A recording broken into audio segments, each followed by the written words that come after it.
They say an alpha's greatest weakness isn't the enemy at his gates, it's the mate he leaves bleeding in the mud while he walks away with another woman. Tonight, I'm telling you about Celine Vale, a Luna who died on a battlefield, not from rogue claws, but from the coldest wound of all, abandonment by the one man sworn to protect her. This isn't a fairy tale. This is about what happens when power chooses glamour over loyalty, and how a queen rises from the ashes of betrayal. Stay until the end. You'll want to see how this shatters everything you thought you knew about second chances. And hey, drop a like and comment your city below. Let me know where my wolf pack is watching from tonight. The rain came down like nails. Celine Vale pressed her palm against the gash, splitting her abdomen open, blood threading between her fingers in hot rivulets that mixed with mud and rainwater. The battlefield stank of death, copper and wet earth, and the acrid smoke from fires still burning in the eastern watchtowers. Bodies everywhere, rogues and pack warriors tangled together in the dirt, their eyes already glazing over with that peculiar emptiness that came when the soul departed and left only meat behind. She tried to breathe, but her lungs wouldn't cooperate. Each inhale felt like swallowing glass. Around her, the surviving Shadowfang warriors were pulling back, dragging their wounded toward the tree line, where the healers had set up their triage stations. Someone was screaming, a high, thin sound that scraped against her eardrums. She couldn't tell if it was victory or agony. Maybe both. The rogues were retreating, finally, after 3 hours of brutal combat that had turned the northern border into an abattoir. They'd won. At least that's what it looked like. Celine's vision swam. She blinked hard, trying to focus. Her wolf was silent inside her, too damaged to offer even a whisper of comfort. That scared her more than the wound. Aluna's wolf was supposed to be her anchor, her strength. Right now, Celine felt like she was floating untethered in dark water, sinking slow. She'd led the left flank herself when the rogues broke through the barrier wards. 30 warriors under her command, moving fast through the chaos to plug the breach before the enemy could pour into the heartlands. They'd held, barely. But the cost had been steep. She'd taken a rogue alpha's claws across her torso when she'd thrown herself between him and a young warrior who'd stumbled. The kid lived. She wasn't sure she would. Where was Kael, her mate, her alpha king?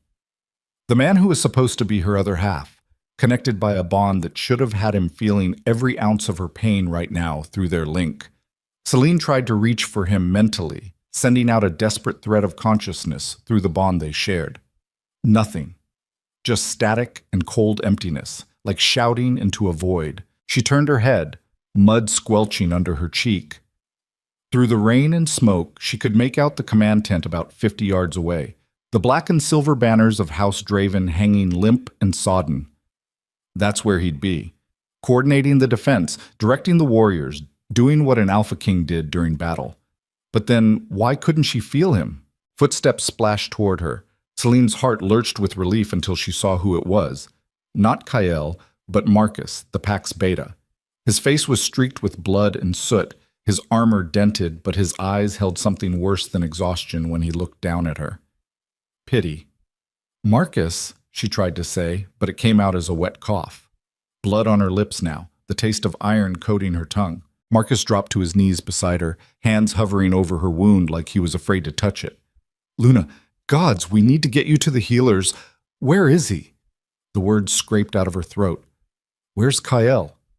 The beta's jaw tightened, his gaze slid away from hers. That's when Celine knew. She knew before Marcus said a word, before he opened his mouth and let the truth spill out in a voice that sounded like it was being dragged over broken glass.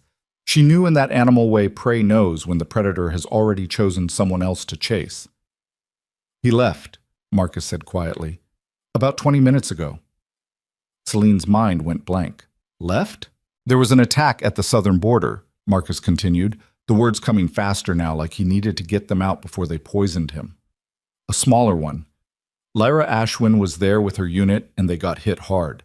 Kael took a dozen warriors and rode south to save her, Celine finished.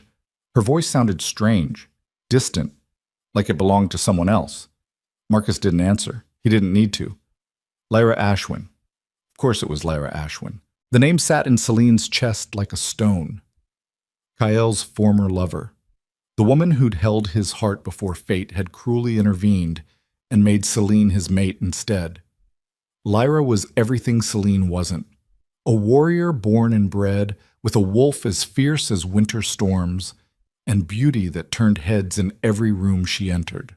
Tall and golden and sharp, like a blade that knew its own worth. Celine had never hated her. That was the worst part. She'd tried to befriend Lyra when she'd first arrived at court as Kael's new Luna, tried to bridge the awkwardness of replacing someone who clearly still held a piece of the Alpha King's attention. But Lyra had looked at her with those cold amber eyes and said, "You're nothing but a bond he can't break, little Luna. Don't mistake that for love." 2 years. 2 years of Celine trying to prove herself worthy.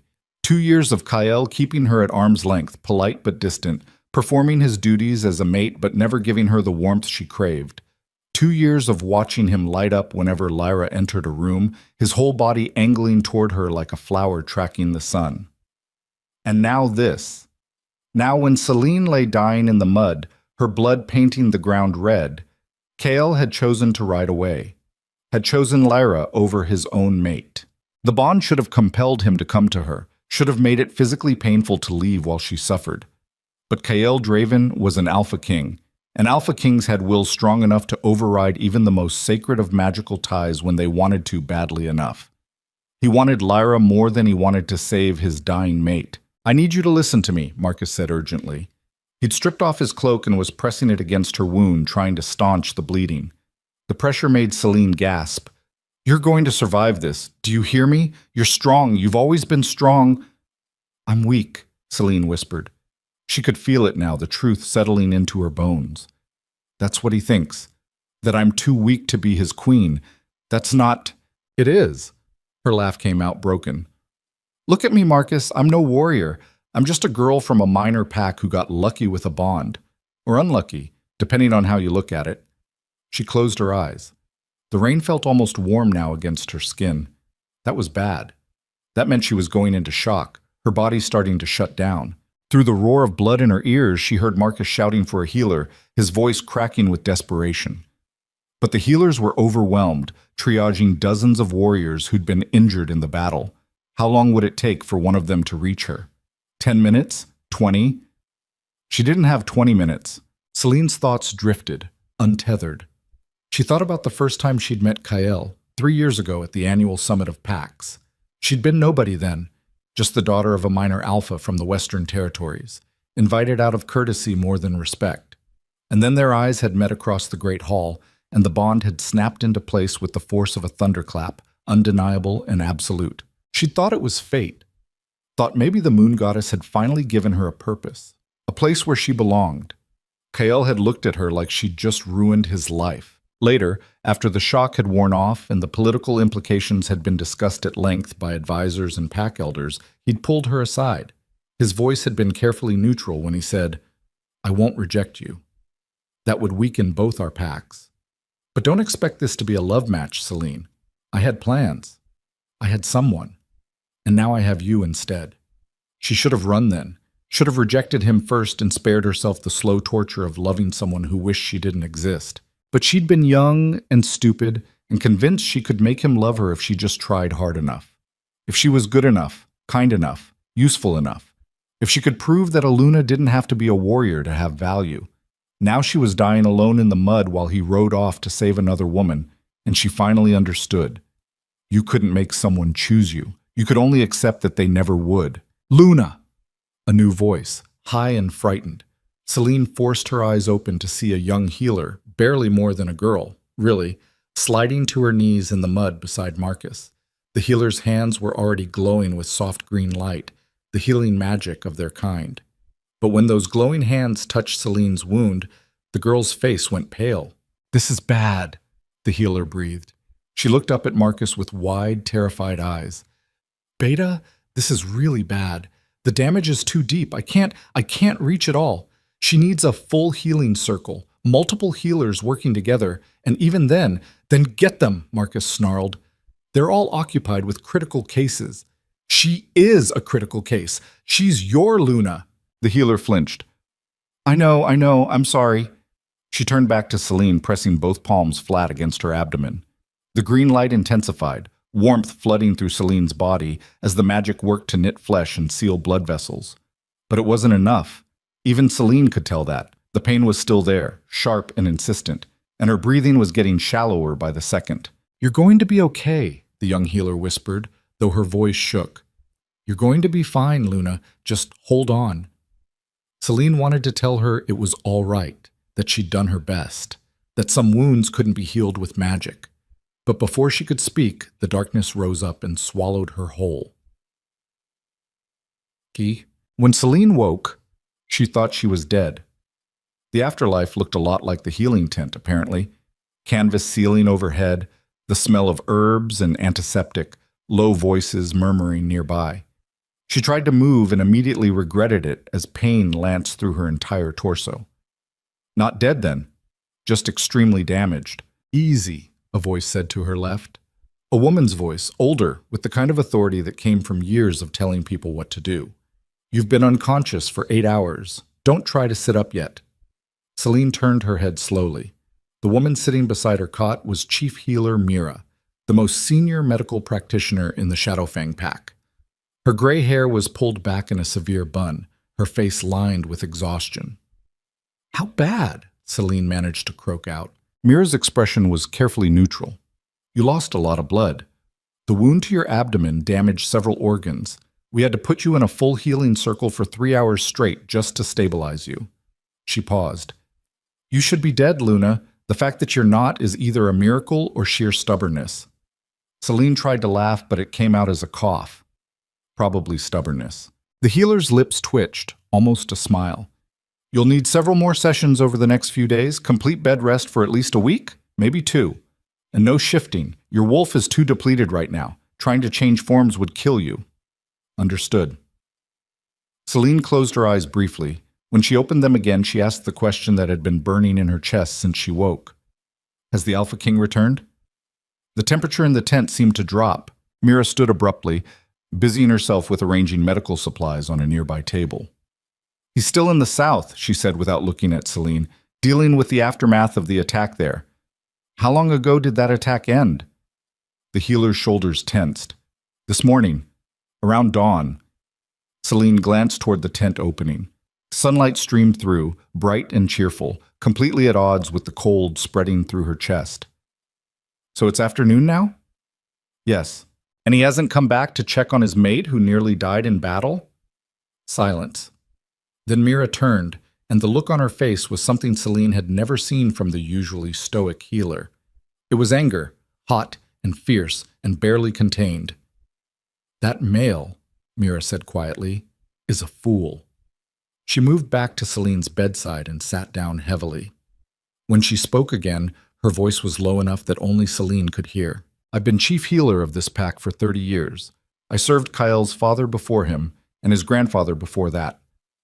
I've seen a lot of alphas in my time, good ones, bad ones, and everything in between." She leaned forward. "But I have never, in all my years, seen an alpha abandon his dying mate on a battlefield to ride off and save his ex-lover. Not once." Celine felt her throat tighten. Maybe the southern attack was worse than... "It wasn't," Mira interrupted flatly. "I've spoken to warriors who were there. It was a skirmish, 15 rogues, maybe 20, over in less than an hour with minimal casualties." She shook her head. "He didn't rush south because Lyra needed him. He rushed south because he wanted an excuse to go to her." The words hung in the air between them like a confession.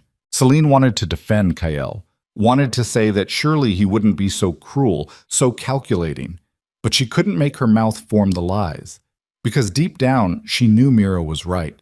The worst part wasn't even the leaving. It was the fact that she wasn't surprised. "What do I do?" Celine whispered. Mira reached out and took her hand, squeezing firmly. "You survive, girl. That's what you do. You heal, and you get stronger, and you decide what kind of Luna you want to be. Because right now you have a choice. You can keep waiting for a male who doesn't value you, or you can start valuing yourself." Before Celine could respond, the tent flap opened and Marcus entered. His face was grim as he approached her cot. "Luna," he said carefully, "there's something you need to know." Celine's stomach sank. "What now?" Marcus glanced at Mira, who gave him a slight nod. He turned back to Celine. Word is spreading through the pack about what happened, about the Alpha King leaving during the battle. The warriors who saw it, they're talking. People are questioning his judgment, his priorities. Celine closed her eyes. Of course they were. Pack politics was a vicious game, and weakness was blood in the water. There's more, Marcus continued grimly. Kale returned an hour ago. He's back at the palace now. Relief and fury warred in Celine's chest. Then why isn't he here? Marcus's jaw worked. Because he's with Lyra. She came back with him, and from what I'm hearing, they've been in his private chamber since they arrived. The silence that followed was deafening. Celine felt something crack inside her. Not her heart, that had been breaking slowly for 2 years. This was different. This was the final, decisive snap of whatever thread had been holding her together. The moment when hope died and something colder took its place. I see, she said quietly. Luna, Marcus started. I'd like to be alone now. The beta looked like he wanted to argue, but Mira stood and placed a hand on his arm. Give her space, she said softly. They left together, speaking in low voices that Celine couldn't make out. She stared at the canvas ceiling and tried to feel something other than numbness. She'd almost died. Had spent hours unconscious while healers worked frantically to keep her alive. And her mate, her fated mate, the one the moon goddess herself had chosen for her, had come home and gone straight to another woman's arms. The bond between them was still there, a golden thread connecting their souls, but it felt thin now. Fragile. Like it might snap if she pulled too hard. Maybe it should snap. Maybe that would hurt less than this. 3 days passed. Celine remained in the healing tent, going through the painful process of recovery while the pack buzzed with gossip and speculation. Mira kept her updated on everything, the casualty counts from the battle, the state of the northern border, the mood among the warriors, and the fact that Kyle still hadn't visited his mate. He sent messages, of course, formal, carefully worded notes delivered by servants asking about her health and recovery. But he never came himself, never sat by her bedside or held her hand or looked her in the eye and explained why he'd left her dying in the mud. Lyra, meanwhile, had taken up residence in the palace, in the guest wing, supposedly, but everyone knew she spent most of her time in Kael's private quarters. The warriors talked about it in whispers. The servants exchanged knowing looks, and Celine lay in her cot feeling like the world's biggest fool. On the 4th day, Marcus finally lost his patience. He burst into the healing tent around midday, his face thunderous. "This is ridiculous," he announced. "I'm going to drag him here myself if I have to." Celine, who'd been sitting up for the first time that morning with Mira's help, shook her head. "Don't." "Don't?" "Luna, he's your mate. He should be here. He should have been here days ago. But he doesn't want to be here, does he?" Celine's voice was calm, steady.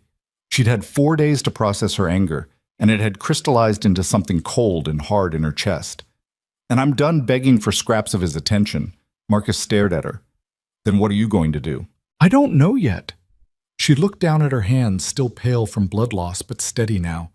"But I know I can't keep living like this. Can't keep pretending that if I'm just good enough, patient enough, understanding enough, he'll eventually love me the way I love him." "Do you love him?" Mira asked quietly from her position by the medicine cabinet. "Even after everything he's done?" Celine thought about it, really thought about it. "I love who I thought he could be," she said finally. "But that person doesn't exist. The real Cale Draven left me to die so he could play hero for a woman he's never gotten over."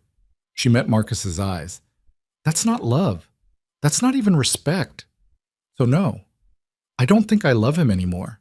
I think I just love the idea of being chosen for once in my life." The beta's expression softened. "You were chosen, Luna. The bond is just magic," Celine interrupted. "It doesn't guarantee love. It doesn't guarantee anything except a supernatural connection that apparently isn't strong enough to override his feelings for someone else." She took a shaky breath. "So I'm done fighting against it, done trying to be something I'm not." "Then what will you be?" Marcus asked. Celine didn't have an answer for that. Not yet. But that evening, everything changed. She was alone in the tent. Mira had gone to check on other patients when she heard footsteps approaching. Heavy footsteps, measured and confident. The kind that belonged to someone who'd never questioned their right to go wherever they pleased. The tent flap opened, and Kyle Draven walked in. Celine's breath caught despite herself. She hadn't seen him in over a week. He'd been away on a diplomatic mission when the rogue attacks started. And gods, he was still beautiful, tall and broad-shouldered, with black hair that fell to his collar and silver eyes that seemed to glow in the dim light. The kind of masculine beauty that was almost painful to look at. He stopped a few feet from her cot, hands hanging loose at his sides. For a long moment, they just stared at each other. Then Kyle said, "You look better." 3 words. Not, "I'm sorry I abandoned you," not, "I was terrified you'd die." Just an observation delivered in the same tone he might use to comment on the weather. Celine felt her remaining hope shrivel and die. "I'll live," she said flatly. "No thanks to you." His jaw tightened. "That's not fair. I had to make a tactical decision." "You had to choose," she corrected, "between saving your mate and saving your lover. And we both know which one mattered more to you." Lyra's unit was under heavy attack. For less than an hour, with minimal casualties. She kept her voice level with effort. "While I was bleeding out from defending the northern border that you ordered me to hold." "But sure, Kyle. Tell me more about your tactical decision." His silver eyes flashed. "What do you want me to say, Celine, that I made a mistake?" "Fine. I should have sent someone else south. I should have come to you first.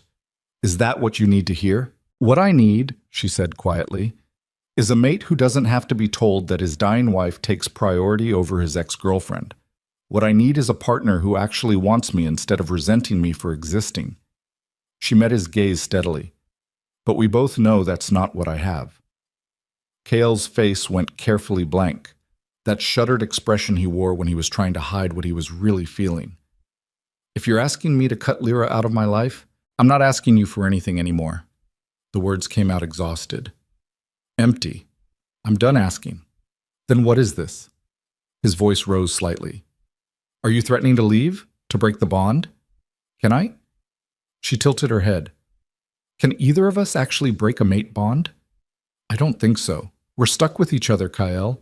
Stuck by magic that neither of us really wanted." "That's not true." He took a step closer. "When we first bonded, I thought I was planning to make it work. To try. Were you?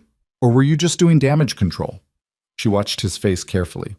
"Because from where I'm sitting, you've spent the last 2 years keeping me at arm's length while inviting your ex-lover to every pack function and private dinner. You've made it very clear that I'm your mate by obligation, not by choice." "Celine." He reached for her. She flinched back. "Don't." The rejection hit him like a physical blow. She could see it in the way his hand froze midair, the way his eyes widened slightly. "When did you stop wanting me to touch you?" he asked quietly. "When I realized you only touched me out of duty. When I figured out that every time you held my hand or kissed my forehead in public, you were thinking about her." She wrapped her arms around herself. "I may not be a warrior or a great beauty, but I'm not an idiot. I know what it looks like when a male is in love. And that's not what you look like when you look at me." Kale's face hardened. "You want me to lie? Pretend I don't have feelings for Lyra?" "No." She shook her head. "I want you to be honest about what this is. We're mates because fate decided we should be. But we're not partners. We're not even really friends. We're just 2 people trapped in a bond that's making both of us miserable." He didn't deny it. That silence spoke louder than any words could have. Celine felt tears prick her eyes but refused to let them fall. "I defended your border," she said softly. "I led warriors into battle and nearly died protecting your people. Our people.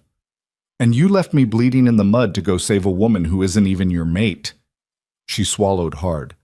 "What does that say about us, Kyle?" "It says I made a mistake," he ground out.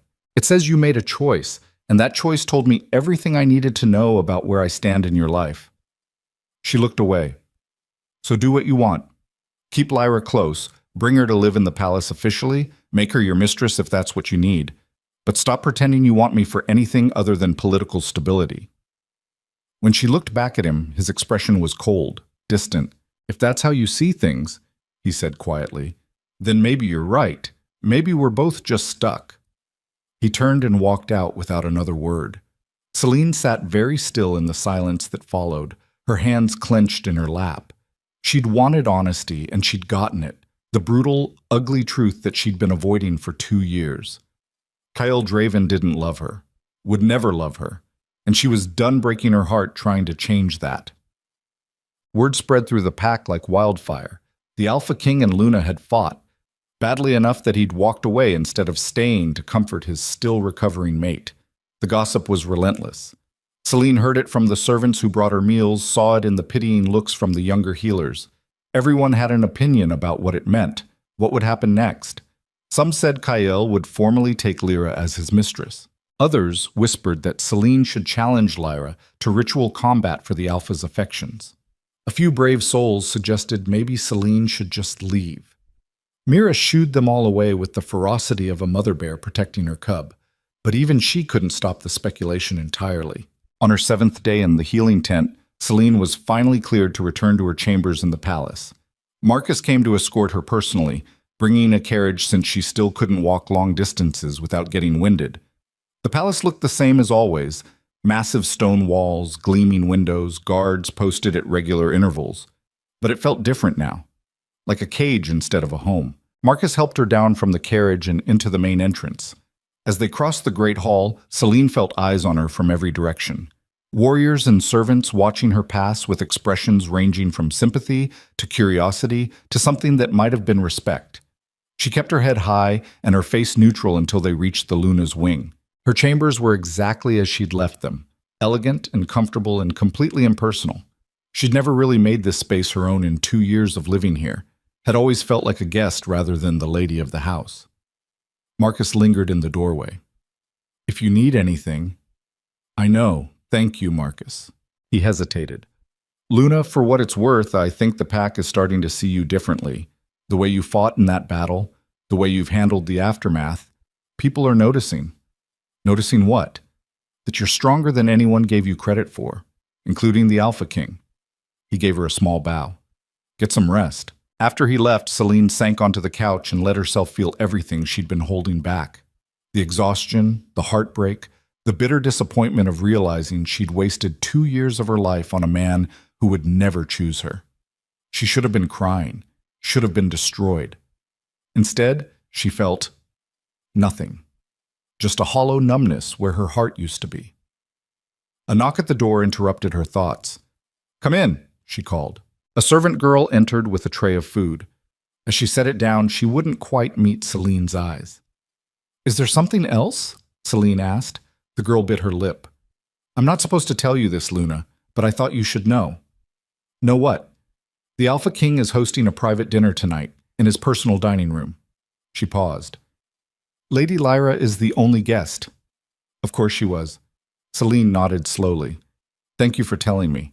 After the girl left, Celine stared at the untouched food and made a decision. She was done being the patient, understanding Luna who waited for scraps of her mate's attention. Done being the weak link in Kyle's perfect court. Done letting Lyra Ashwin and her golden beauty and warrior prowess make her feel less than. If Kyle wanted Lyra so badly, he could have her, and Celine would figure out who she was without him. The next morning, Celine requested a meeting with the Pack Council. It was an unusual move. Lunas typically didn't involve themselves in pack politics unless specifically asked, but Celine was tired of playing by rules that kept her powerless. The council chamber was a circular room with a massive table carved from ancient oak. 12 seats for 12 council members, plus an elevated seat for the Alpha King and a slightly lower seat beside him for the Luna. When Celine entered, 7 of the 12 council members were already present. They rose when they saw her, surprise evident on their faces. "Luna Vale," the eldest counselor said. "We weren't expecting you. Is everything all right?" "I'm calling for a formal session," Celine said calmly. Under Pack Law, Article 7, which states that any member of the ruling family may request an emergency council meeting regarding matters of pack security. The counselors exchanged glances. "You want to discuss pack security?" Another asked carefully. "I want to discuss what happened at the northern border," Celine clarified, "and why 30 warriors under my command are dead because we didn't have adequate reinforcements." That brought a stunned silence. Luna, one of the younger counselors, a woman named Vera, said slowly, "Are you saying the Alpha King made tactical errors during the battle?" I'm saying that decisions were made that cost lives. And as Luna of this pack, I have a right to examine those decisions and propose changes so it doesn't happen again. It was a bold move, potentially a dangerous one. But Celine was done playing it safe. The council members looked at each other uncertainly. Then the eldest nodded. Very well, Lunavale. We'll convene a full session tomorrow at midday. You'll need to present your case formally with evidence and witnesses. I'll be ready. As she left the chamber, Celine felt a flutter of something in her chest. Not happiness, exactly. More like determination. Purpose. For 2 years, she'd tried to be the perfect, unobtrusive Luna. She'd stayed out of pack politics, deferred to Kael on all major decisions, made herself as small and inoffensive as possible. And what had that gotten her? Abandonment and humiliation. Maybe it was time to try something different. The news of Celine's council petition spread through the palace within hours. By evening, Kael was at her door. She didn't invite him in, just stood in the doorway with her arms crossed and waited for him to speak. "What the hell are you doing?" he demanded. "Exercising my rights as Luna, by challenging my military decisions in front of the council?" His silver eyes were blazing. "You're undermining my authority." "Your authority got 30 warriors killed," Celine said coolly, including 2 teenagers who'd just earned their warrior marks. "So yes, I'm challenging your decisions. Someone should. You have no experience in military strategy. And you have no loyalty to your mate." She met his glare with one of her own. "Seems like we both have weaknesses, Kael." His jaw worked. "You're making a mistake." "Maybe, but it's my mistake to make." She started to close the door. "Now, if you'll excuse me, I have testimony to prepare." Kael caught the door. "Celine, if you do this, there's no going back. The council will see you as a political player, not just a Luna. You'll be a target." "Good." She smiled without humor. "Better a target than a ghost." She closed the door in his face. Behind the wood, she heard him stand there for a long moment. Then finally, footsteps walking away. Celine leaned against the door and let out a shaky breath. Her heart was racing, adrenaline singing through her veins. That had been terrifying and exhilarating. For the first time in 2 years, she'd stood up to him. Really stood up to him, not just accepted his decisions with quiet hurt. It felt like waking up after a long sleep. The council session the next day was brutal. Celine presented her case with Marcus's help. Testimony from warriors who'd been at the northern border, medical reports showing the severity of the attack, strategic maps showing where reinforcements should have been positioned. And then she dropped the real bomb, evidence that Kael had known about the northern attack for almost 20 minutes before he decided to ride south instead. 20 minutes where he could have sent additional forces to support Celine's position, but hadn't, because he'd been waiting to see how bad the southern attack was first. The council chamber erupted in shocked murmurs. Kael, sitting rigid in his elevated seat, looked like he wanted to strangle someone, probably her. "This is a betrayal," he said quietly when the room finally quieted. "By my own mate."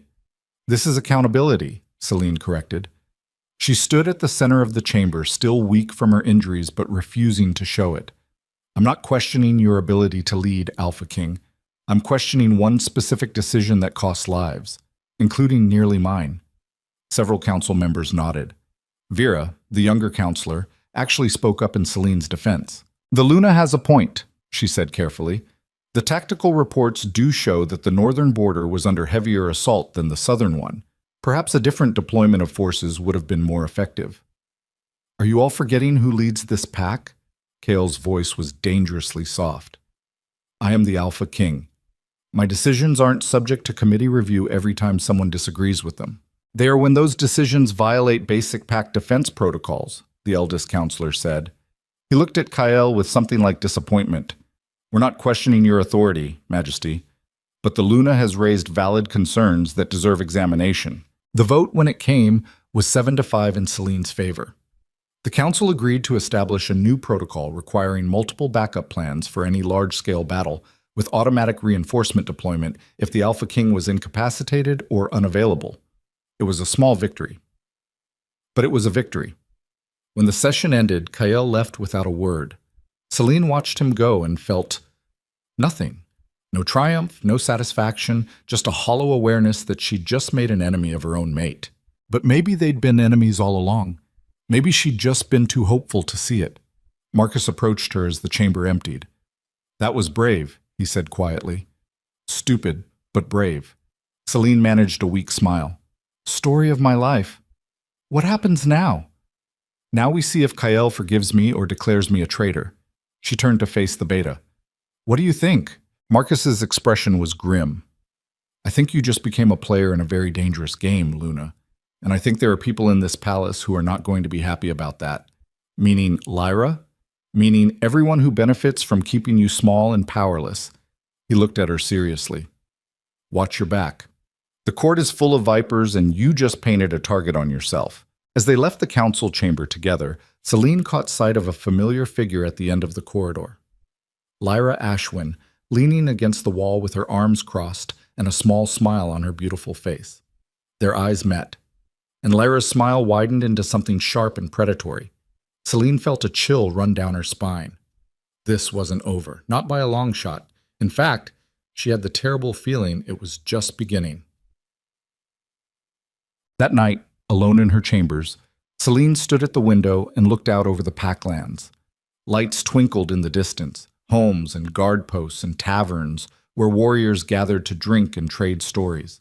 Somewhere out there in the darkness, Kael was probably with Lyra, probably explaining what had happened in the council session, probably being comforted by her while he complained about his difficult, ungrateful mate. The bond between them ached dully in her chest, not with longing, but with the pain of something dying slowly.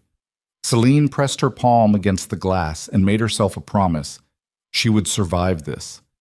Would survive Kael's betrayal and Lyra's schemes and the pack's judgment. Would survive and become something more than just the weak Luna everyone had written off. She didn't know how yet. Didn't know what she would have to sacrifice or who she would have to become. But she knew one thing with absolute certainty.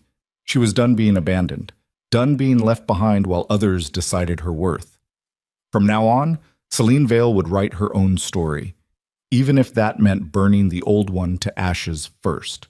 The knock came 3 hours past midnight. Celine had finally fallen into an uneasy sleep when the sharp rap on her chamber door jolted her awake. She sat up, heart pounding, reaching instinctively for the dagger she'd started keeping under her pillow since the rogue attack. "Luna Vale!" A male voice called urgently through the door. "Please, you need to come quickly." She recognized the voice. One of Marcus's junior warriors, a young man named Derek. Celine grabbed a robe and opened the door. Derek's face was pale in the torchlight. "What's happened?" "It's the Alpha King," he said breathlessly. "There's been an incident. You need to come to the East Tower immediately." Celine's stomach dropped. What kind of incident? But Derek was already running down the corridor, and she had no choice but to follow. They raced through the palace, her bare feet slapping against cold stone. Her injuries protested with every step, sharp pains lancing through her abdomen, but she ignored them. The East Tower was one of the oldest parts of the palace complex, rarely used except for storage. As they climbed the spiral stairs, Celine heard voices above, angry, frightened voices. They emerged into a circular room lit by a single torch, and froze. Kael was there, his back against the wall, silver eyes wide with something Celine had never seen before on his face. Genuine fear. And standing between him and the door was Lyra Ashwin. But not the Lyra everyone knew. This Lyra's eyes were glowing with an unnatural red light, her skin covered in dark veins that pulsed with corrupted magic. In her hand was a knife coated with something that looked like liquid shadow. Behind Celine, Derek gasped. "Gods, she's been possessed." "Not possessed," Lyra said, and her voice was wrong. Deeper, with harmonics that made Celine's ears ring. "Just finally showing my true colors." She smiled at Kael. "Did you really think I stayed loyal all these years because I loved you? Oh, you arrogant, foolish male." Kael's hand was pressed against his side. Blood seeped between his fingers, black and viscous. Not normal blood. Poisoned, Celine realized with horror. "Lyra, whatever this is, we can fix it," Kael said hoarsely. "Just put down the knife. There's nothing to fix." Lyra's red eyes swung to Celine. "And look, your pathetic little mate came to watch you die. How touching." The knife in her hand began to glow with that same red light. Celine didn't think, didn't plan, just moved. She lunged forward as Lyra struck, putting herself between the possessed warrior and her alpha king. The knife meant for Kael's heart buried itself in Celine's shoulder instead. Pain exploded through her body, worse than anything she'd felt during the rogue attack. This wasn't just physical pain, it was soul deep, like the poison on that blade was trying to tear her apart from the inside. She heard Kael scream her name, heard Derek shouting for guards, heard Lyra's laugh, high and inhuman. And as the darkness claimed her for the second time in 2 weeks, Celine's last conscious thought was, "At least this time, I chose who I saved." Celine woke to the smell of pine and wood smoke. Not the sterile herb scent of the palace healing tent, not the cold stone smell of her chambers. This was different, raw and organic, like waking up in the heart of a forest that hadn't seen civilization in centuries. Her eyelids felt like they weighed 1,000 pounds. She forced them open anyway, blinking against light that filtered through a ceiling made of rough-hewn logs. Sunlight, she realized. Real sunlight, not the muted glow that came through palace windows. Where the hell was she? Celine tried to sit up and immediately regretted it. Pain screamed through her shoulder where Lyra's poisoned blade had struck. But it was different from before. Sharper, cleaner somehow, like the corruption had been burned out and replaced with honest injury. "Easy," a male voice said from somewhere to her left, deep and rough, with an accent she didn't recognize. Northern, maybe. "You've been unconscious for 3 days. Your body's still fighting off the venom." Celine turned her head slowly. A man sat in a chair beside the bed, whittling something from a piece of pale wood. He was massive, broader even than Kael, with shoulders that looked like they could carry mountains. His hair was dark copper shot through with silver, pulled back in a warrior's knot. Scars crisscrossed his forearms and one ran from his left eyebrow into his hairline, but it was his eyes that caught her. Pale green, like ice over deep water, and completely unreadable. "Who are you?" Celine's voice came out as a rasp. "Ronan Vex." He didn't look up from his whittling. "And before you ask where you are, you're in the Frost Peak Mountains, about 200 miles north of your precious Shadowfang territory." 200 miles. Celine's mind reeled. "How did I carried you." Still didn't look at her. After your beta had the sense to send up a distress flare when he realized you'd been poisoned with nightshade venom. His knife paused mid-stroke. "You're welcome, by the way." Celine stared at him. "You're the healer Marcus contacted?" "Healer is a generous word." Ronan finally looked up, those pale eyes fixing on her with an intensity that made her want to look away. "But, yeah. I know how to purge dark blood poison. One of the few left who does, actually." He went back to his carving. "Lucky for you." "Lucky?" Celine almost laughed. She'd been stabbed by a possessed ex-lover while trying to save a mate who didn't want her. Lucky wasn't the word she'd use. "Where's Kael?" The question came out before she could stop it. "Your Alpha King?" Ronan's lip curled slightly. "Safe in his palace, I assume." He set down his knife and wood, leaning forward with his elbows on his knees. "Let me tell you what I know, little Luna. 3 nights ago, your beta sent word that you'd been poisoned, and your pack healers couldn't stop it. Said you had maybe 6 hours before the venom reached your heart." He paused. "Said your mate refused to let anyone take you out of pack territory. Something about not trusting outsiders." Celine felt ice form in her stomach. "So your beta did what any decent male would do. He ignored his alpha's orders and smuggled you out through a supply convoy." Ronan's eyes were hard. "Brought you here because he'd heard rumors that the exiled alpha of Frost Peak knew dark blood poisons. Rumors that were true, as it turns out." He stood, walking to the window. Celine noticed he moved with a slight limp, favoring his left leg. "I spent 2 days purging venom from your blood," he continued. 2 days of forcing healing tinctures down your throat, while you screamed and thrashed and bled from wounds that wouldn't close. His voice was matter-of-fact, but something darker moved beneath the surface.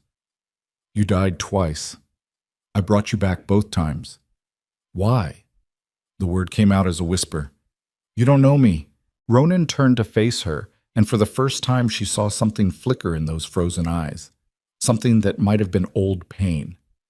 "Because I know what it's like to be thrown away by people who should have protected you," he said quietly. "And I don't let people die when I can save them." even if they might wish I hadn't. The last part hit harder than Celine expected.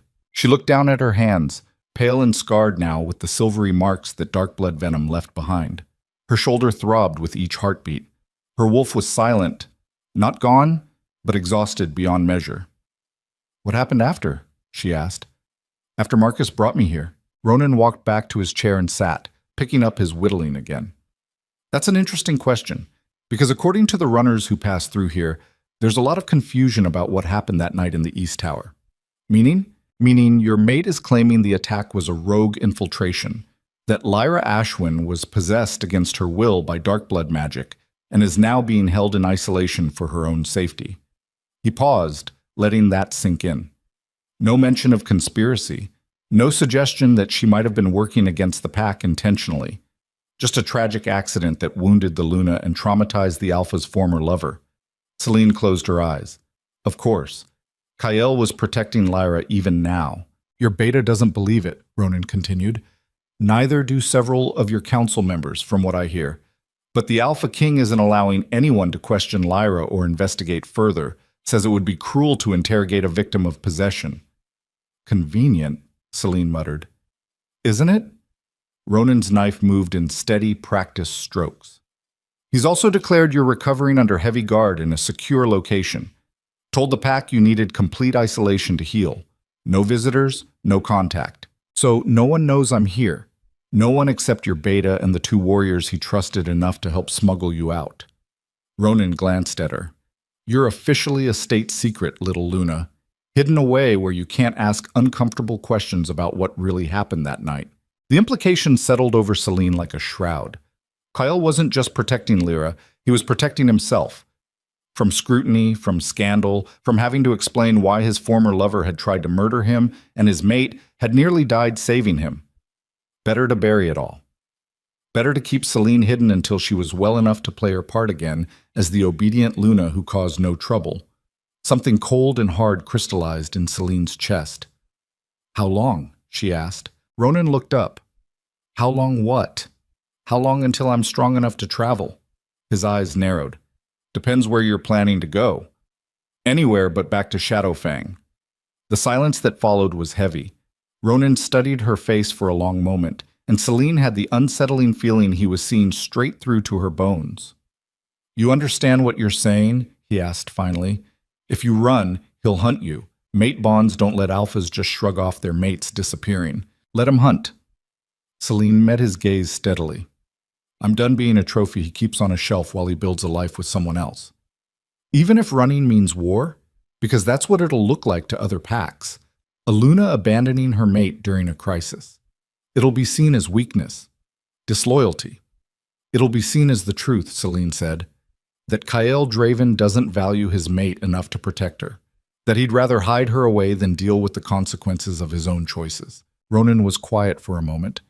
Then he smiled, just a slight curve of his scarred mouth, but it transformed his entire face, made him look less like a warrior carved from granite and more like someone who understood exactly what she was feeling. "You've got spine," he said, "more than I expected from a Luna who grew up in luxury." "I grew up in a minor pack that barely had enough resources to feed its people," Celine corrected. "I know what it's like to be underestimated, to be seen as lesser because you're not born to power." "Is that why you stayed with him, even when it was clear he didn't want you?" The question was blunt, almost cruel. But Celine found herself answering honestly. "I stayed because I thought love could be earned, that if I was good enough, patient enough, strong enough, he'd eventually see me as something other than an obligation." She laughed bitterly. "Turns out you can't make someone choose you. You can only accept that they won't." Ronan nodded slowly. "Smart girl. Took me 20 years to learn that lesson." There was a story there. Celine could see it in the shadows behind his eyes, the way his jaw tightened slightly. But before she could ask, the door to the cabin opened and a woman entered. She was older than Celine, maybe 40, with iron gray hair braided down her back, and the build of someone who'd spent her life doing hard physical labor. Her eyes, the same pale green as Ronan's, swept over Celine with clinical assessment. "She's awake," the woman said. "Good. I was starting to think you'd purged too much blood along with the venom." "She'll live," Ronan said. "Whether she'll thank me for it is another question." The woman snorted. No one ever thanks you for anything, brother. She walked to the bed and pulled back the blanket covering Celine's shoulder, examining the wound with practiced efficiency. Healing clean. The scarring will be permanent, but at least you'll keep the arm. Brother? Celine repeated, looking between them. Your siblings? Astrid Vex, the woman said, head healer of what's left of Frostpeak Pack. And yes, I have the misfortune of being related to this brooding mountain of bad decisions. She replaced the blanket. You're Luna Celine Vale of Shadowfang, the one who married the pretty boy Alpha King everyone said was too arrogant for his own good. That's me, Celine said dryly. Astrid's eyes sharpened. The same Luna who challenged that pretty boy in front of his council a week ago. Questioned his military tactics in open session. News travels fast. News about interesting people travels fast. Astrid pulled a chair over and sat. The rest of us are boring. But a Luna who grows a backbone and calls out her alpha. That's entertainment. It wasn't entertainment, Celine said quietly. 30 people died because of bad decisions. Someone had to say it. And now you're exiled in a mountain cabin recovering from assassination by possessed lover. Astrid leaned back. So the question becomes, what are you going to do about it? About what? About the fact that your mate is lying to your entire pack. That the woman who tried to kill you both is being protected instead of prosecuted. That you're being hidden away like a shameful secret.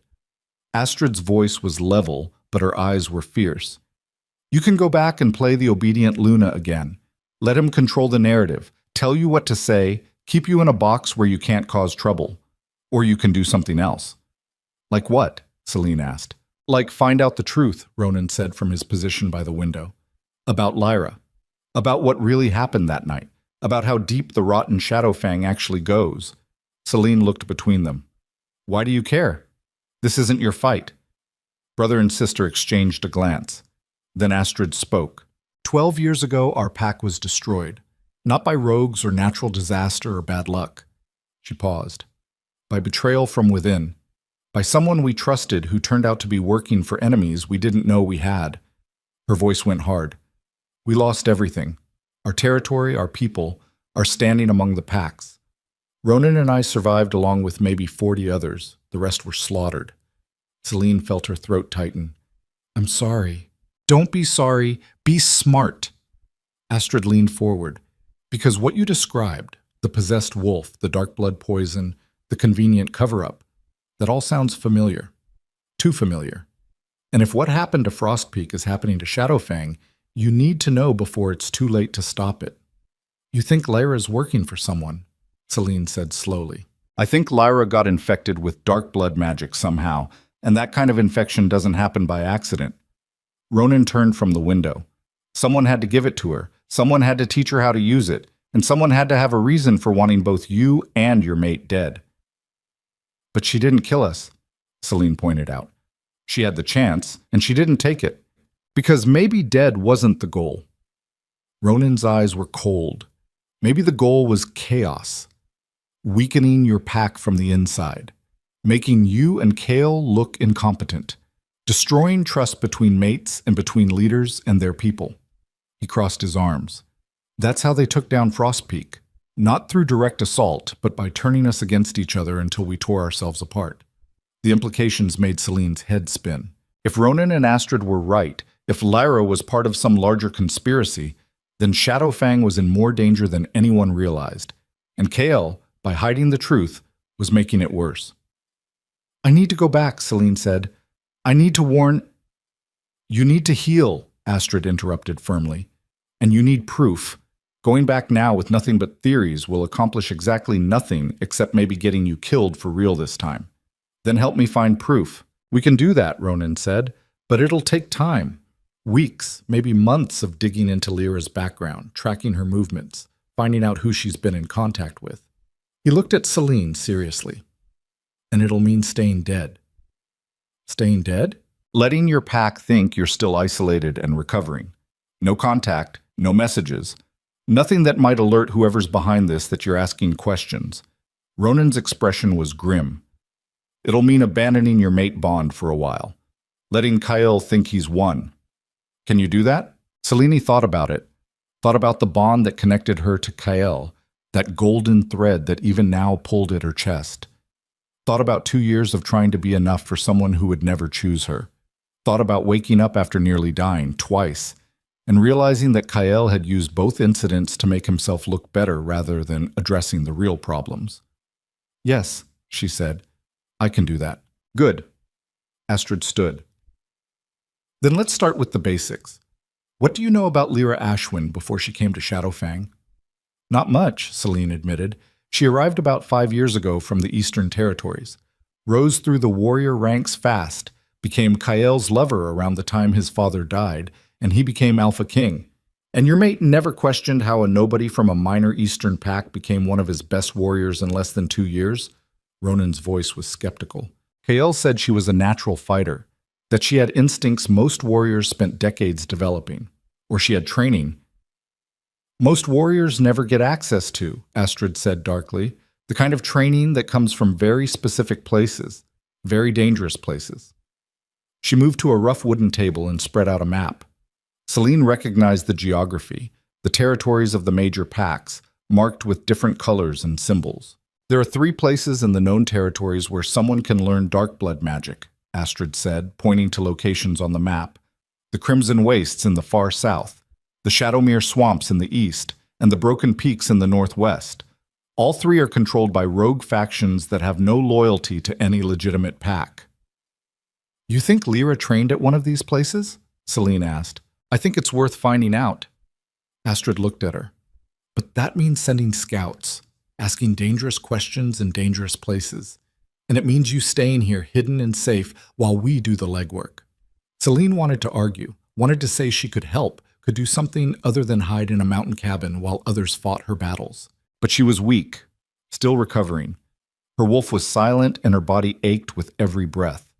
Going back to Shadowfang now would accomplish nothing except confirming Kyle's narrative that she was too fragile to be a proper Luna. So instead she said, "How long?" "Give us a month," Ronan said. 4 weeks to gather intelligence and build a real case. Then we'll figure out next steps." A month. 4 weeks of being presumed dead, or might as well be dead to everyone she knew. 4 weeks of letting Kyle think he'd successfully buried the truth. It felt wrong, cowardly, like running away instead of facing the problem head-on. But Celine was learning that sometimes survival meant choosing the smart play over the brave one, and right now the smart play was patience. "All right," she said, 1 month. Astrid smiled. "Smart girl. Now let's get some food in you. You're thin as a rail and you won't heal properly if you don't eat." As the siblings moved around the cabin preparing a meal, Celine closed her eyes and reached tentatively for the bond connecting her to Kyle. It was still there, thinner than before but present. She could feel him on the other end, distant and distracted, his emotions muted like he'd deliberately closed himself off from her. "Probably with Lyra," a bitter voice whispered in her head. Celine let the bond go slack, stopped trying to reach for him. If Kyle wanted to shut her out, fine. She'd use this time to become someone who didn't need him anymore, someone strong enough to stand alone. Tickets. The days bled together in a rhythm of recovery and revelation. Celine's body healed slowly under Astrid's expert care. The wound in her shoulder closed, leaving behind angry red scarring that would eventually fade to silver. Her wolf stirred, weak but present, offering small bursts of healing that accelerated the process. But it was the revelations about Lyra that truly consumed her attention. Ronan had connections, remnants of packs that had been destroyed or scattered, warriors turned mercenaries who owed him favors, informants who traded in secrets. He sent messages through channels Celine didn't understand and received responses in coded language that Astrid translated with grim efficiency. What they found was damning. Lyra Ashwin wasn't her real name. She'd been born Lyra Blackthorn in the Shadowmere Swamps, daughter of a rogue alpha who'd been executed for practicing dark blood magic 20 years ago. She'd disappeared into the underground after her father's death, and for a decade there was no record of her anywhere. Then she'd resurfaced 5 years ago with a new name, a fabricated background, and fighting skills that suggested extensive training in styles most legitimate packs didn't teach. She infiltrated Shadowfang specifically, Ronan said one evening as they reviewed the latest intelligence.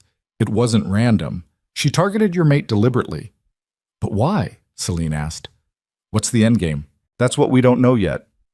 Astrid frowned at the papers spread across the table. But I'll tell you what we do know. 3 other packs have had similar situations in the last decade. A charismatic outsider joins the pack, rises to a position of power or influence, and then things start going wrong. Accidents, betrayals, internal conflicts that weaken the pack from within. And in each case, Ronan added, there was dark blood magic involved. Sometimes subtle, sometimes obvious, but always present. What happened to those packs? Celine's voice was quiet. 2 collapsed entirely. 1 survived, but is now a shadow of what it was. Ronan met her eyes. Frostpeak was the second one. We didn't see it coming until it was too late. Celine felt cold. So Shadowfang is under attack, has been for years, and Kale has no idea. Or he does, and he's choosing not to see it, Astrid said bluntly. Because acknowledging it would mean acknowledging that he let his feelings for a woman cloud his judgment, that he kept a potential traitor close because he was too proud to admit he'd been played. That sounded exactly like Kyle. We need concrete proof, Celine said, something undeniable. Because if I go back with nothing but theories and accusations, Kyle will dismiss it as jealousy or vindictiveness. We're working on it, Ronan assured her. But these things take time. Dark blood practitioners are careful. They cover their tracks well. Then we dig deeper. Over the following weeks, Celine threw herself into the investigation with an intensity that surprised even her. She pored over maps and reports, learning about dark blood magic and its symptoms, studying the patterns of previous infiltrations. And she trained. Ronan watched her attempt to do basic conditioning exercises one morning and shook his head. You fight like someone who's afraid of getting hurt. I'm not a warrior, Celine said defensively. No, but you're a Luna who nearly got killed twice because you couldn't defend yourself. He walked over and adjusted her stance. Your mate failed to protect you. Your pack healers couldn't save you. At some point, little Luna, you need to learn to protect yourself. So Celine learned. She learned how to throw a proper punch without breaking her thumb. Learned how to use her smaller size as an advantage rather than a liability. Learned that surviving wasn't about being the strongest. It was about being smart enough to exploit weaknesses and stubborn enough to keep getting back up. Ronan was a brutal teacher. He didn't coddle or offer false praise. When she messed up, he told her bluntly. When she improved, he just pushed her harder. But slowly, Celine felt something shift inside her. The fragile, uncertain Luna, who'd waited desperately for her mate's approval, was being replaced by someone harder. Someone who understood that strength came in many forms, and that the greatest weakness wasn't physical fragility. It was depending on others to determine your worth. You're different, Astrid observed one evening as they sat by the fire. Not just physically. Something in your eyes has changed. Celine thought about it. I'm angry. Good. Anger is useful if you channel it right. I spent 2 years trying to be perfect for someone who never wanted me in the first place. 2 years making myself smaller so he'd be comfortable. She stared into the flames, and it almost got me killed. So yes, I'm angry. At him, at Lyra, at myself for being naive enough to think I could earn love through service. Love isn't earned, Astrid said quietly. It's given freely or it's not really love at all. What you had was a transaction. You provided support and loyalty. He provided status and protection. But that's not a partnership. That's employment. The words hit hard because they were true. What did you do? Celine asked. When you realized someone had betrayed Frostpeak? I survived, Astrid said simply. I grabbed who I could and I ran. And then I spent a decade learning everything I could about dark blood magic and the creatures who use it so I'd never be caught off guard again. She looked at Celine. Sometimes survival is the best revenge, living when they expected you to die, becoming strong when they thought you were broken. Is that what you're doing here, surviving? I'm building something better than what I lost. Astrid's voice was firm. A community of survivors who look out for each other, who don't wait for some alpha to save them. We're small, but we're loyal, and that counts for more than I expected. Over the next 2 weeks, Celine met the others who lived in Ronan's territory. There were about 40 of them, scattered across the mountains in small settlements. Most were refugees from destroyed packs. Some were exiles. A few were rogues who'd chosen to leave pack life behind. But all of them had one thing in common. They'd been failed by the traditional pack system and decided to build something different. They looked at Celine with curiosity rather than deference. No one called her Luna. No one bowed or treated her like she was fragile. They judged her by her actions, not her title. It was disorienting and liberating in equal measure. One afternoon, a scout arrived with urgent news. Ronan called Celine and Astrid to his cabin immediately. "We found something," the scout, a grizzled male named Garrett, said without preamble. "One of my contacts in the Southern Territories saw Lyra Ashwin 3 months ago, before the rogue attacks, before the possession incident." "Where?" Celine demanded. "Shadowmere Swamps, meeting with a rogue alpha named Darius Blackthorn." Garrett paused. "Her brother." The room went silent. "We thought all of her family died when her father was executed," Astrid said slowly. "Apparently not." Garrett spread out a rough sketch on the table. "According to my contact, Darius has been building a coalition of rogue packs for years, preparing for something big, and Lyra has been his eyes and ears inside Shadowfang." "So it's confirmed," Ronan said grimly. "She's a plant, an infiltrator." "But what's the goal?" Celine asked. "If they want to destroy Shadowfang, why not just attack directly? Why this slow sabotage?" "Because direct attacks can be defended against," Astrid said. "But if you weaken a pack from within first, turn the Alpha against his Luna, make the people lose faith in their leaders, create chaos and confusion, then when you do attack, they'll crumble." "When?" Celine repeated. "You think an attack is coming?" "I think you stopped it temporarily by exposing Lyra," Ronan said. "But her brother won't give up. He'll regroup and try again, probably with a different approach." He looked at Celine seriously. "Which means you need to go back." Celine's heart lurched. "Back to Shadowfang? Back to warn your pack. Back to expose Lyra and her brother before they can execute whatever they're planning." Ronan's voice was firm. "You have the proof now. You have the connection to the swamps, the brother's name, witnesses who saw them together. That's enough to force an investigation even Kyle can't dismiss." "He'll be furious," Celine said quietly, "that I've been gone this long, that I didn't contact him. Let him be furious." Astrid's eyes were hard. "You nearly died saving his ungrateful hide. You don't owe him comfort or explanations. You owe him the truth, and you owe your pack protection. Everything else is secondary." Celine took a shaky breath. "All right. When do I leave?" "Tomorrow at dawn," Ronan said. "I'll escort you to the border. After that, you're on your own." That night, Celine stood outside the cabin and looked up at the stars. The mate bond in her chest pulled tighter now that she was considering returning. She could feel Kyle on the other end, restless and agitated, probably wondering where his supposedly recovering mate really was. Let him wonder. Let him stew in uncertainty the way she'd stewed for 2 years, wondering if she'd ever be enough. "You're ready," a voice said behind her. Ronan had emerged from the cabin, moving silently despite his size. "Am I?" Celine asked. "I'm going back to face a mate who lied to protect his lover, to expose a conspiracy that might tear my pack apart. I don't feel ready. Ready isn't a feeling, it's a decision." Ronan came to stand beside her. "You decide you're capable of doing what needs to be done, and then you do it regardless of how you feel. Is that how you've survived, making decisions without feeling?" "No, I feel plenty. Anger, grief, regret." His voice was low. "But I don't let those feelings paralyze me. I use them, channel them into action." He glanced at her. "You've learned to do that too these past weeks. Don't lose it now." Celine nodded slowly. "Thank you. For saving me, for training me, for giving me time to become someone who might actually survive what comes next. Thank yourself. I just provided the space. You did the work." Ronan's scarred face was serious in the starlight. "And remember, survival isn't the same as winning. Sometimes you survive and still lose everything you thought you wanted. The question is whether you can build something new from the ashes." "What did you build?" Celine asked. "This." He gestured at the mountains around them.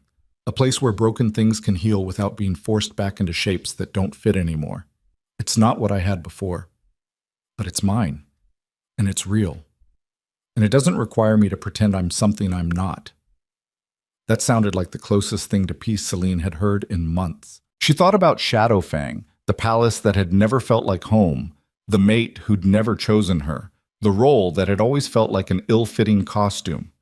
Thought about who she'd been before and who she was becoming. Maybe going back didn't mean returning to the old life. Maybe it meant closing a chapter so a new one could begin. Dawn came cold and clear. Celine dressed in the practical traveling clothes Astrid had given her. Leather pants, sturdy boots, a thick cloak that would keep the mountain wind at bay. She strapped a knife to her belt, a weapon she now knew how to use. The woman who looked back at her from the small mirror was almost unrecognizable. Harder, scarred, eyes that had seen betrayal and survived it. The 40 members of Ronan's community gathered to see her off. They didn't make speeches or offer flowery goodbyes, just nodded respectfully, a few clasping her shoulder as she passed. Astrid pulled her aside before she left. "If things go badly," she said quietly, "you always have a place here." No questions asked. Celine embraced her quickly. "Thank you doesn't cover it." "Then don't thank me. Just survive. And if you get a chance to punch that pretty boy Alpha in the face, take it." Astrid's smile was fierce. Some males need a good punch to clear their heads. Ronan was waiting with 2 horses saddled and ready. The journey to the Shadowfang border would take most of the day on horseback. They rode in comfortable silence for the first hour, navigating mountain trails that would have terrified Celine a month ago, but now felt manageable. Around midday, Ronan spoke. "There's something you should know before you go back." Celine glanced at him. "What?" "Your mate has been searching for you. Not officially. He's maintaining the story that you're in isolation recovering, but he sent private scouts out, hired trackers. He's looking, for me specifically, or just to make sure I'm where I'm supposed to be?" "Does it matter?" Ronan's eyes were unreadable. "Either way, he'll know the moment you cross the border. The mate bond will tell him you're close." "Good." Celine's jaw set. "Let him know. Let him come running. It's time we had a real conversation. Just remember, confrontation isn't the same as resolution. You can expose Lyra's betrayal and still end up right back where you started if you let him charm his way out of accountability." "I won't," Celine said firmly. They rode on. By late afternoon, they reached the ridge overlooking Shadowfang territory. Celine could see the palace in the distance, its towers gleaming in the slanting sunlight. From here, it looked almost peaceful. Beautiful, even. But she knew better now. Knew that beauty could hide rot, that gleaming facades often concealed crumbling foundations. "This is where I leave you," Ronan said, reining in his horse. "The border is another mile south. Cross it and your mate will feel you immediately." Celine dismounted and turned to face him. "I can't repay what you've done for me." "Don't try. Just make it count." He looked at her seriously. "And if you ever need allies, real allies, not the fair-weather kind who'll abandon you the moment things get ugly, you know where to find us." She nodded, throat tight with emotion she didn't dare show. Ronan reached into his saddlebag and pulled out a small leather pouch. "Inside this is a vial of antidote for dark blood poison, just in case. And a message for your beta. Give it to him privately. No one else." Celine took the pouch. "Thank you." "Stop thanking me and go. The longer you wait, the harder it gets." He turned his horse back toward the mountains. "Oh, and little Luna, when you face him, don't apologize for surviving. Make him apologize for forcing you to." Then he was gone, riding back into the wilderness that had become her sanctuary. Celine turned toward Shadowfang territory, squaring her shoulders. The moment she crossed the border, the mate bond slammed back to life with crushing intensity. She felt Kael's shock ripple through the connection, followed by a surge of emotions too tangled to parse: relief, anger, confusion, and something that might have been fear. She kept walking. By the time she reached the main road leading to the palace, a group of riders was thundering toward her. Celine recognized Marcus at the head of the group, his face a mixture of disbelief and fierce joy. He pulled his horse up short and practically fell out of the saddle in his haste to reach her. "Luna," he breathed. "Gods, you're alive. You're actually alive. Did you doubt it?" He laughed, a broken sound. "When you disappeared, when Ronan sent word you'd survived the purge but couldn't come home yet, I didn't know if I'd ever see you again." He gripped her shoulders. "Are you all right?" "I'm better than all right." Celine met his eyes. "I know what Lyra is, Marcus. I know what she's planning, and I have proof." The beta's expression turned fierce. "Then let's go make some people very uncomfortable." The ride to the palace was surreal. Warriors they passed stared openly, shock and confusion written across their faces. The Luna who'd been supposedly isolated and recovering had just appeared out of nowhere, looking harder and stronger than she'd ever been. Let them stare. Let them wonder. The palace gates opened, and Celine rode through with her head high. And there, at the top of the entrance steps, stood Kyle Draven. His silver eyes locked onto her with an intensity that made her breath catch despite everything. Even now, even after all the betrayal and pain, part of her responded to his presence, the mate bond singing with recognition. But that part was smaller now, quieter. Celine dismounted and walked up the steps slowly, deliberately. She stopped 3 feet from him, close enough to talk, far enough to maintain distance. "Hello, Kyle. Where have you been?" His voice was carefully controlled, but she could hear the strain underneath. "I've had scouts searching for weeks. You were supposed to be in isolation." "I was recovering," Celine interrupted, "from being poisoned by your lover while saving your life. Remember that?" His jaw tightened. "That's not fair, isn't it?" She tilted her head. "Tell me, did you visit Lyra while I was gone? Check on her? Make sure she was comfortable in her isolation?" The way his eyes shifted told her everything. "You did," she said flatly. "Of course you did. She's being held under guard. She tried to murder us both." Celine's voice rose. "And you're treating her like a victim instead of a traitor. You're protecting her even now." "I'm protecting the pack from panic," Kyle snapped. "If people knew the full extent of what happened, the chaos, the pack deserves the truth." Celine pulled the documents from her cloak and thrust them at him. "And here it is. Lyra Blackthorn, not Ashwin, daughter of an executed rogue alpha, trained in dark blood magic in the Shadowmere swamps, working with her brother to infiltrate and destroy Shadowfang from within." Kale stared at the papers like they might bite him. "I have witnesses," Celine continued. "Proof of her real identity. Evidence of meetings between her and known rogue leaders. Everything you need to understand that she's been playing you from the start." "This is impossible," Kale said, but his voice had lost its certainty. "It's the truth. And you would have known it weeks ago if you'd bothered to investigate instead of covering it up to protect your pride." She stepped closer. "You chose her over me at every turn, Kyle, and now I'm choosing myself. I'm done being the expendable mate you keep in the shadows." She shoved the papers into his chest and turned to address the crowd that had gathered in the courtyard below. Her voice rang out clear and strong. "People of Shadowfang, your Luna has returned with information critical to the pack's survival.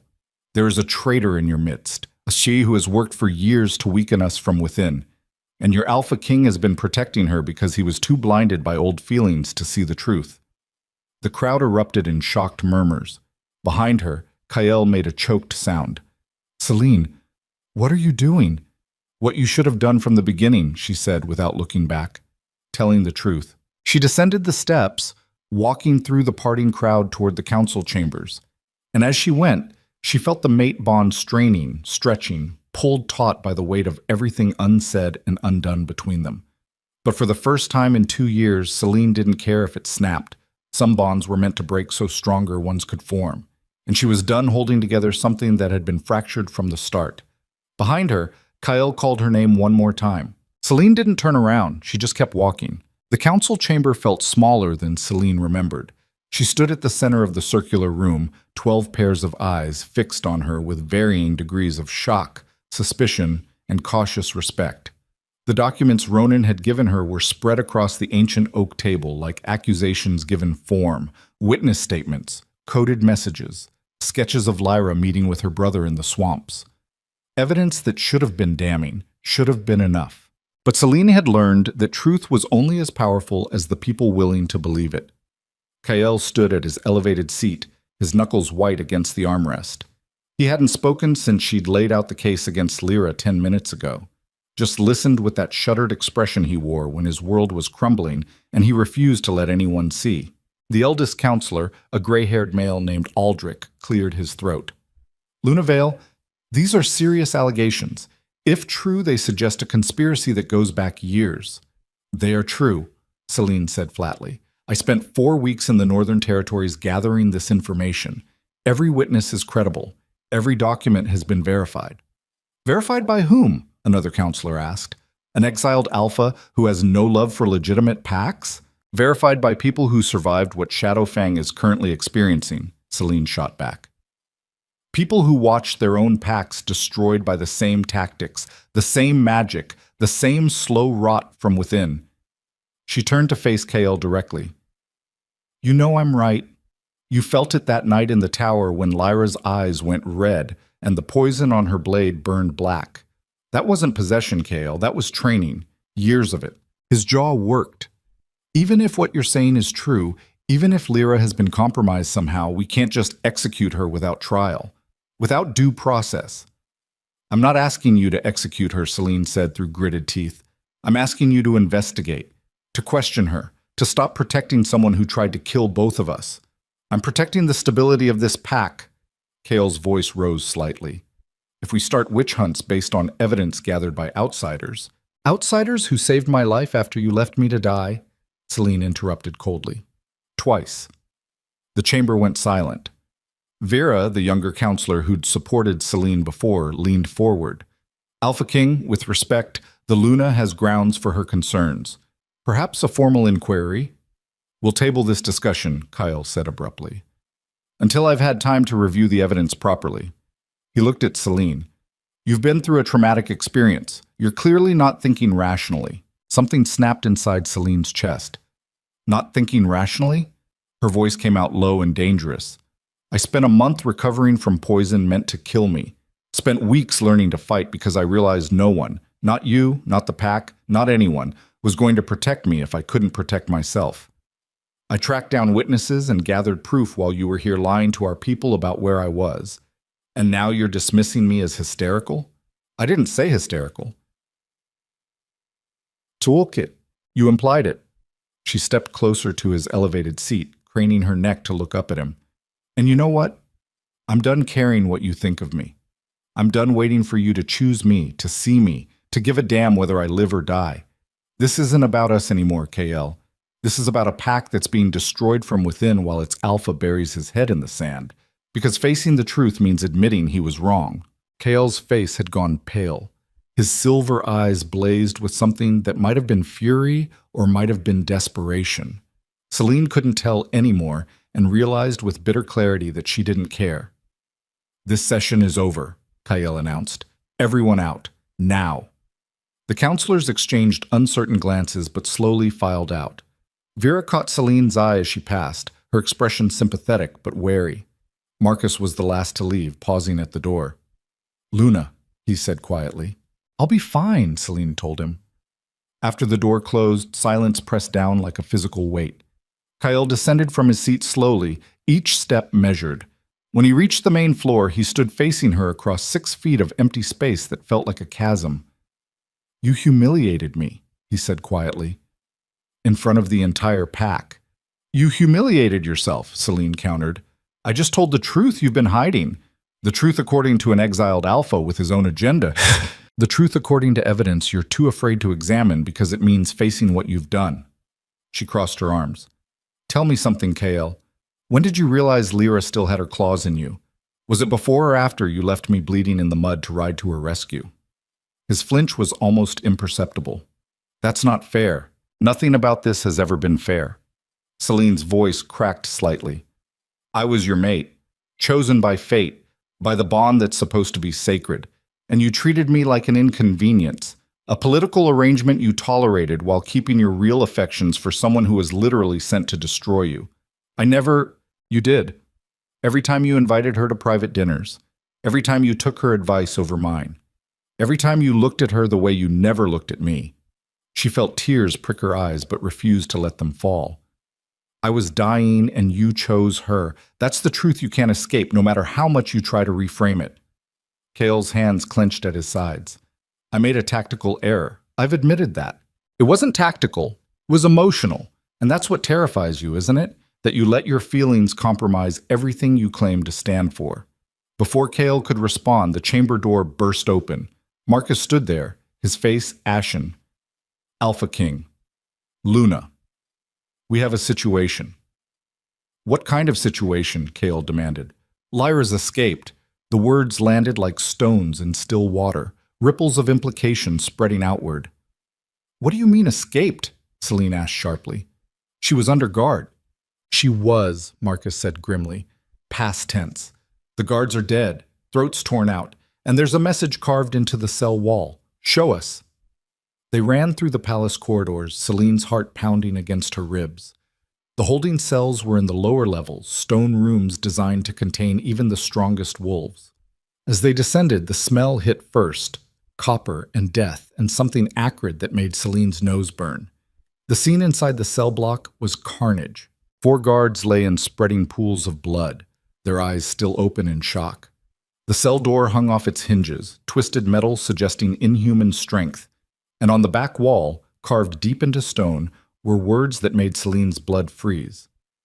The reckoning comes at the blood moon. 3 nights from now. Kael stared at the message, his face unreadable. Get search parties out.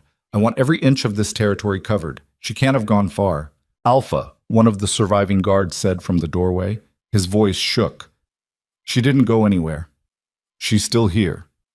What? She walked out of the cell block and headed toward the east wing, toward the royal quarters. The guard swallowed hard. She was laughing. The east wing, where Kael's private chambers were located, where Celine's chambers were located. They ran. The hallways were eerily silent, too silent. Celine's wolf, dormant for weeks, suddenly surged to alertness inside her chest. Danger, it whispered. Wrong, wrong, wrong.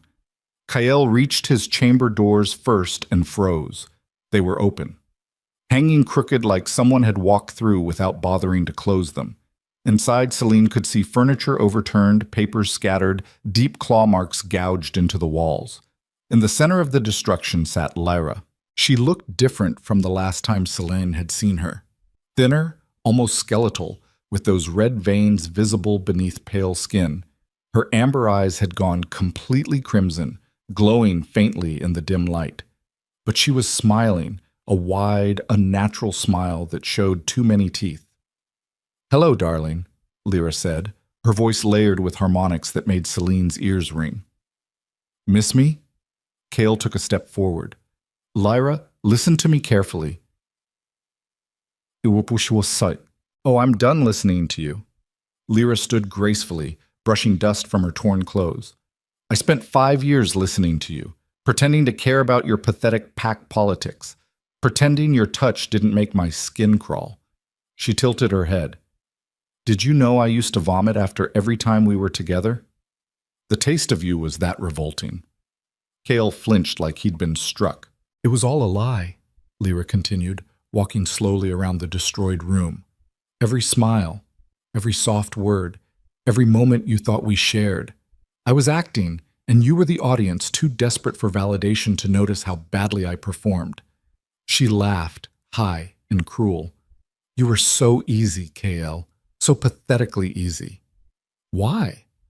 The word came out strangled. If you hated me so much, why stay?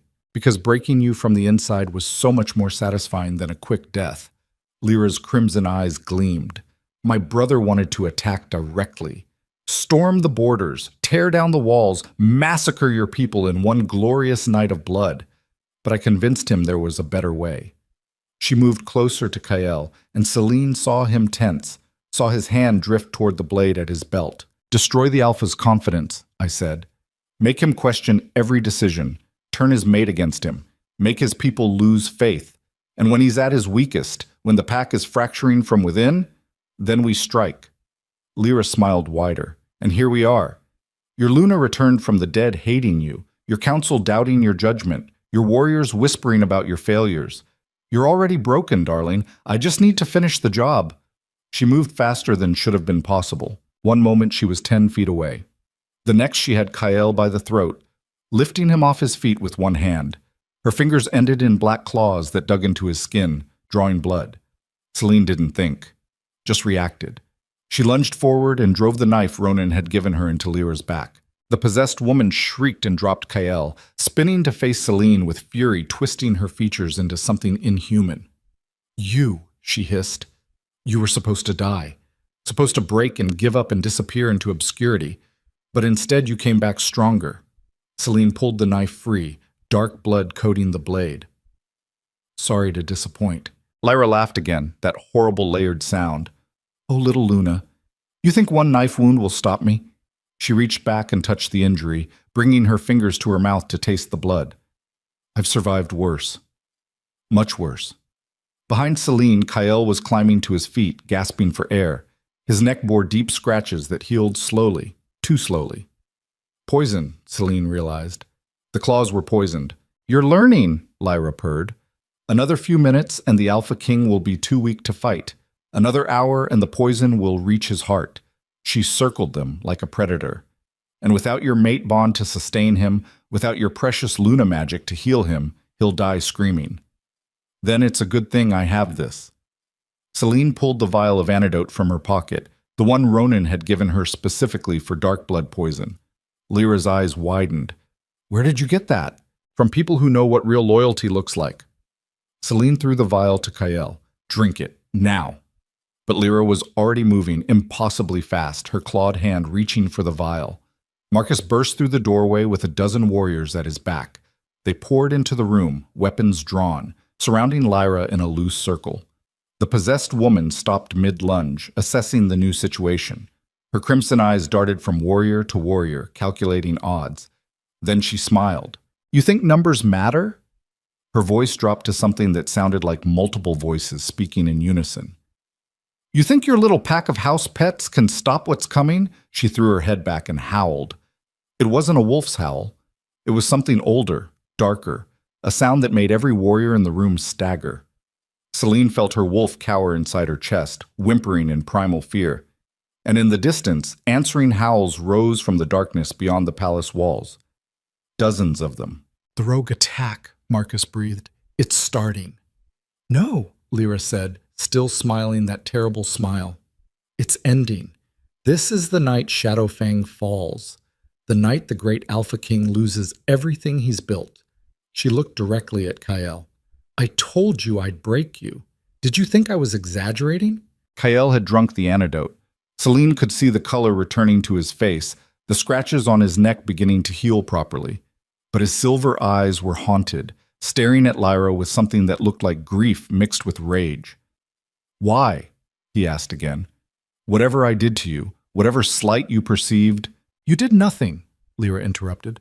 That's the point. You're just in the way. Your pack sits on territory my family has claimed for generations, territory stolen by your grandfather through treaties we never agreed to. She spat blood onto the floor. This isn't personal, Kyle. It's justice. Justice involves slaughter? Celine demanded. Justice involves taking back what's ours. Lyra's gaze shifted to her. And removing obstacles, like naive little Lunas who think love and loyalty matter in a world built on blood and conquest. More howls rose in the night, closer now. Through the shattered window, Celine could see fires starting in the lower city, could hear screams beginning to echo through the streets. Marcus was already issuing orders, sending warriors to defensive positions. But Celine could see the fear in his eyes, could see the calculation running behind his expression. They weren't ready for a full-scale assault, not tonight. Lyra backed toward the window, still smiling. My brother sends his regards, she said to Kyle. He says to thank you for making this so easy. Then she jumped, 3 stories straight down, landing in the courtyard below with inhuman grace. She looked up at them one last time, crimson eyes glowing in the darkness. See you on the battlefield, little Luna. Try not to die too quickly. She vanished into the chaos of the burning city. Celine stood frozen for a heartbeat, processing everything that had just happened. The escape, the revelation, the attack that was already underway. Then Kyle grabbed her arm. We need to get you to safety. No! Celine yanked her arm free. I'm not hiding while the pack burns. You're still recovering. I'm fine. And I'm the Luna of this pack. I don't get to hide.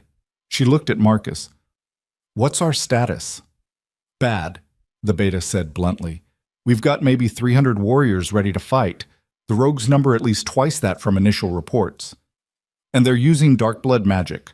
Our wolves can barely get close without being overwhelmed by the corrupted energy. Then we need to even the odds. Celine turned to Kyle. The northern clans. Ronan's people.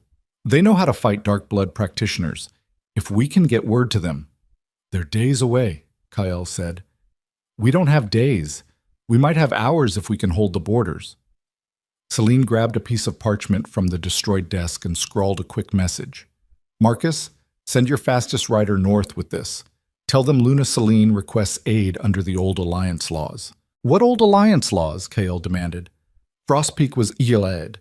They have no obligation. They have honor, Celine snapped, which is more than I can say for some people. She shoved the message at Marcus. Go, now. As Marcus ran from the room, Celine turned back to Kael. His face was a mixture of shock and something that might have been respect. When did you become this? He asked quietly. When I stopped waiting for you to save me. She moved to the window, looking out at the burning city. Now, are you going to help me defend this pack, or are you going to keep questioning my decisions? For the first time in 2 years, Kael looked at her like he was actually seeing her.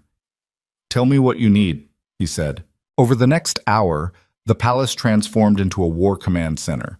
Warriors rushed through corridors carrying weapons and supplies. Healers set up triage stations in the Great Hall.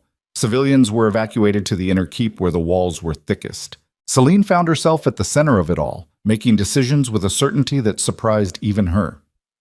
Deploy the archers to the eastern ramparts. Evacuate the lower districts first. Get the elderly and children into the tunnels beneath the palace. Orders she had no business knowing how to give, but somehow she did. Ronan's training, she realized. He taught her more than just how to fight. He taught her how to think tactically, how to see patterns and exploit weaknesses, how to make hard choices without flinching. She was standing over a map of the city, marking defensive positions, when Kael approached.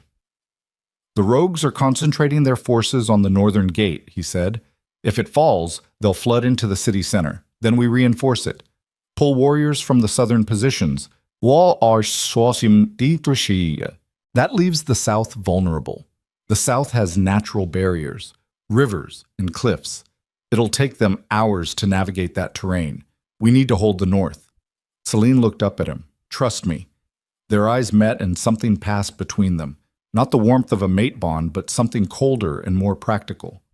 Mutual respect born from crisis. All right, Kael said finally. I'll lead the defense at the northern gate. No. Celine straightened. I will. Absolutely not. You're the Alpha King. If you fall, the pack loses its leader and its morale. I'm expendable. She saw him start to protest and cut him off. Don't lie to either of us by pretending otherwise. We both know I'm the backup plan at best. Kael's face twisted with something that looked like pain. Celine, I need you here coordinating the overall defense. I'll hold the north. She met his eyes steadily. Let me do this. Let me prove I'm more than the weak Luna you thought I was. For a long moment, he just stared at her. Then he nodded. Be careful. Careful died a month ago when your lover stabbed me with a poisoned blade, Celine said. Now I'm just angry. She turned and walked toward the northern gate. The battle was already underway when she arrived. The massive gate, 20 feet of reinforced oak and iron, shuddered under repeated impacts from the rogue forces outside. Warriors lined the ramparts above, firing arrows into the darkness.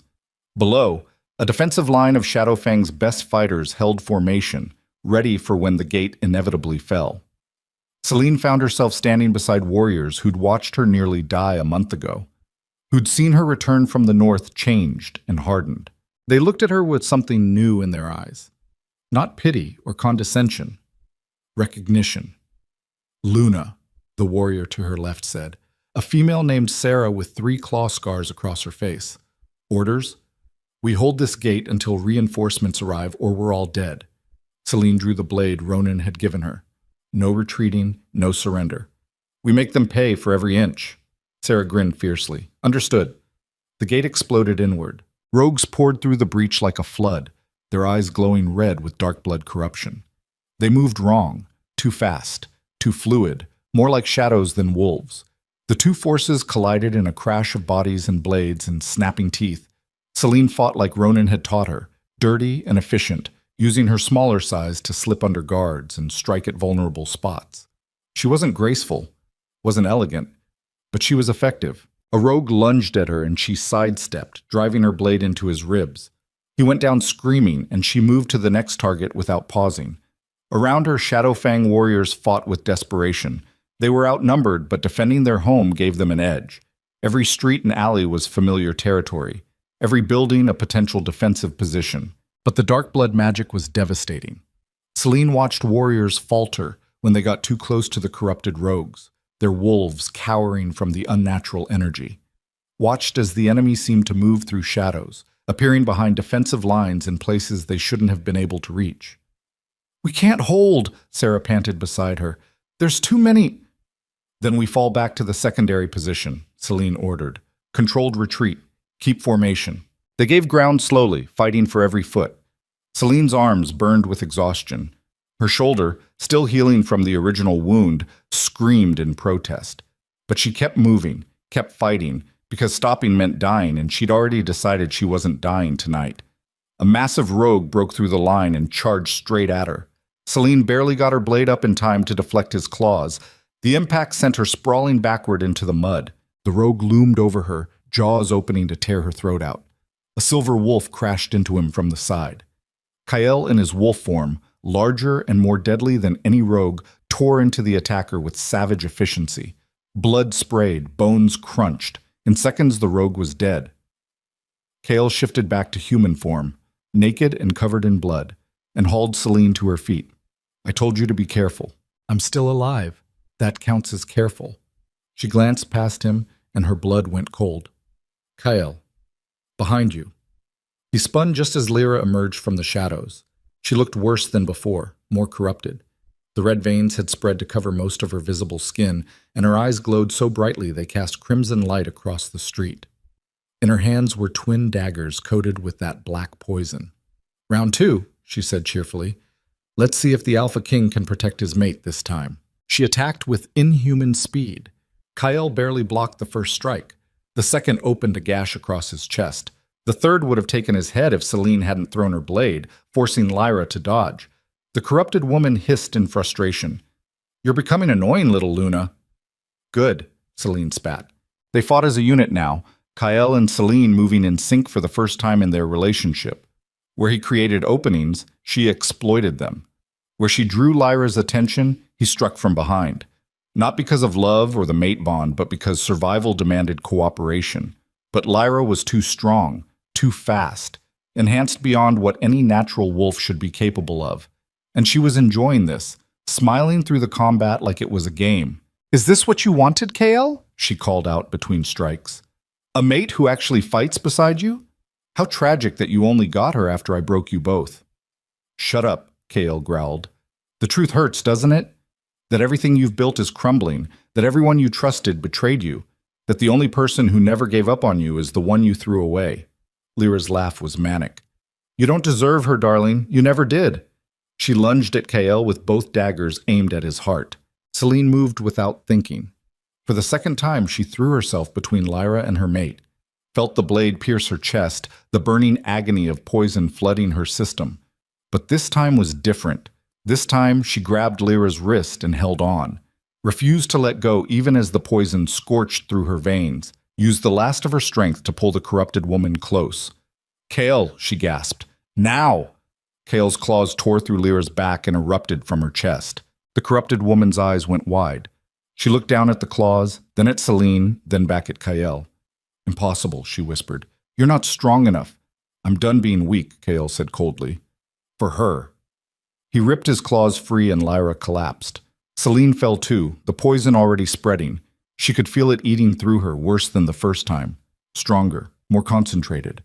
Through blurring vision, she saw Kael drop to his knees beside her, saw his mouth moving, forming words she couldn't hear over the roaring in her ears, felt his hands on her face, felt wetness that might have been blood or tears, or both. The last thing she saw before darkness claimed her was Kael's silver eyes, wide with an emotion she'd never seen there before. Terror. Raw, absolute terror at the thought of losing her. And Celine's final conscious thought was bitter and ironic. All it took was almost dying 3 times for him to finally care. Then nothing. Cheat. Celine woke to agony. Every nerve ending in her body felt like it was being flayed with heated knives. She tried to scream, but no sound came out. Tried to move, but her muscles wouldn't respond. She was trapped in her own body, feeling everything, able to do nothing. Voices swirled around her in fragments. Dark blood poison. Concentrated dose. Don't know if she'll... Losing her... One voice stood out from the others. Male. Desperate. Kael. "Don't you dare leave me," he was saying. "Do you hear me, Celine? Don't you dare die after making me see what I threw away. That's not fair. That's not..." His voice broke. "Please." Footsteps. Then a familiar voice that made relief spike through her despite the pain. "Ronan! Move!" the Northern Alpha ordered. "Now!" Celine felt new hands on her, felt something bitter forced down her throat. The pain intensified until she thought her body would simply tear apart from the inside. Then gradually, it began to recede. She could breathe again, could feel her heart beating steadily instead of the irregular flutter that meant organ failure, could sense her wolf stirring weakly, adding its own healing to whatever Ronan was doing. When she finally forced her eyes open, the first thing she saw was Ronan's scarred face hovering over her. "You have got to stop making a habit of this," he said dryly. "Where?" Her voice was barely a whisper. "Palace Healing Room. You've been unconscious for 6 hours." Ronan sat back, looking exhausted. "Your mate sent a rider to me the moment you went down. I've been purging poison from your system ever since." Celine's gaze shifted past him. Kyle stood against the wall, still covered in blood, his silver eyes fixed on her with that same terrified intensity. Their eyes met and something shifted in the air between them. Not the warm pull of the mate bond, something harder, more honest. The acknowledgement that everything between them had been broken and couldn't be fixed with pretty words or grand gestures. That maybe it had always been broken from the very start, built on a foundation of resentment and obligation rather than choice. But also the understanding that they'd just fought side by side. That she'd saved his life and he'd saved hers. That whatever they were or weren't to each other, they'd face death together and come out the other side. "Lyra?" Celine managed to ask. "Dead," Ronan said. Kael made sure of it, burned her body to ash and scattered it so the dark blood magic couldn't resurrect her. Celine nodded weakly. "And the attack?" "Repelled. Barely." Ronan's expression was grim. "We lost about 80 warriors, another 100 wounded. The northern gate is destroyed and a quarter of the lower city burned. But you held long enough for my people to arrive and turn the tide." "Your people helped?" Ronan smiled slightly. "You asked for aid. We came. That's what honor looks like." Kael made a sound that might have been agreement or might have been self-recrimination. "Leave us," he said quietly. "Please." Ronan looked at Celine. She nodded. The Northern Alpha stood and walked out, pausing only to grip her shoulder once in silent support. Then she and Kael were alone. He stayed against the wall, like he was afraid to come closer, like he didn't know if he had the right anymore. "I'm sorry," he said finally. His voice was raw. "For all of it. For leaving you on that battlefield. For protecting Lyra when I should have protected you. For making you feel like you had to earn something that should have been freely given." Celine stared at the ceiling, words she'd wanted to hear for 2 years. Now they felt hollow. Too late. "Why now?" she asked. "Why does it take me almost dying 3 times for you to see me?" "Because I'm an arrogant fool who thought he had all the time in the world to figure out what he wanted." Kael's hands clenched. "I told myself the mate bond was enough. That we'd grow to care for each other eventually. That I didn't need to choose you because fate already had. But you wanted to choose Lyra." "I wanted to choose myself," Kael said. "I wanted to keep the illusion that I was in control, that my feelings mattered more than cosmic destiny." He laughed bitterly. "Turns out I was just a pawn in someone else's game, and I was too blind to see it until it almost cost me everything." Selena turned her head to look at him. "What do you want, Kael?" "I want to do better. Be better." He finally moved away from the wall, taking a few hesitant steps toward her bed. "I want a chance to prove that tonight changed me, that watching you nearly die in my arms finally woke me up to what I've been throwing away. And if I don't want to give you that chance?" The question hung in the air between them. Kael's face spasmed with pain, but he nodded slowly. "Then I'll step down, let you lead as Luna without having to deal with a mate who failed you repeatedly. The pack respects you now, trusts you. They'd follow you." Celine closed her eyes. Part of her wanted that, wanted to punish him with rejection the way he'd punished her with indifference, wanted to watch him suffer the way she'd suffered for 2 years. But she was so tired, tired of anger, tired of pain, tired of holding grudges that only poisoned her own soul. "I don't know if I can forgive you," she said quietly. "Not yet. Maybe not ever. But I'm willing to see if we can build something new from the ruins, something honest instead of obligatory." Kale's breath hitched. "What does that mean?" "It means no more lies. No more protecting each other's feelings at the cost of truth. It means you treat me like an equal partner, or we end this bond permanently and figure out how to lead separately." She opened her eyes and met his gaze. "I'm done being the Luna who waits patiently while her mate figures out what he wants. From now on, you choose me every day or you lose me for good. Those are the terms." "Understood," Kyle said immediately. "I can work with that. Good. Now get out. I need to rest." He hesitated, then nodded and turned to leave. At the door, he paused. "Celine?" "What?" "Thank you. For saving my life, for not giving up on the pack even when I gave up on you." His voice dropped. "You're the strongest person I know, and I'm sorry it took me almost losing you to see it." Then he was gone. Celine lay in the healing room and stared at the ceiling. She'd survived, again, but this time felt different. This time she hadn't just survived the physical trauma. She'd survived the complete destruction of every illusion she'd held about her life and her mate and her place in the world. Everything she'd thought she knew had been revealed as fantasy or manipulation, and now she had to figure out how to build a reality from the ashes. The door opened quietly. Celine expected Astrid or maybe Marcus checking on her status.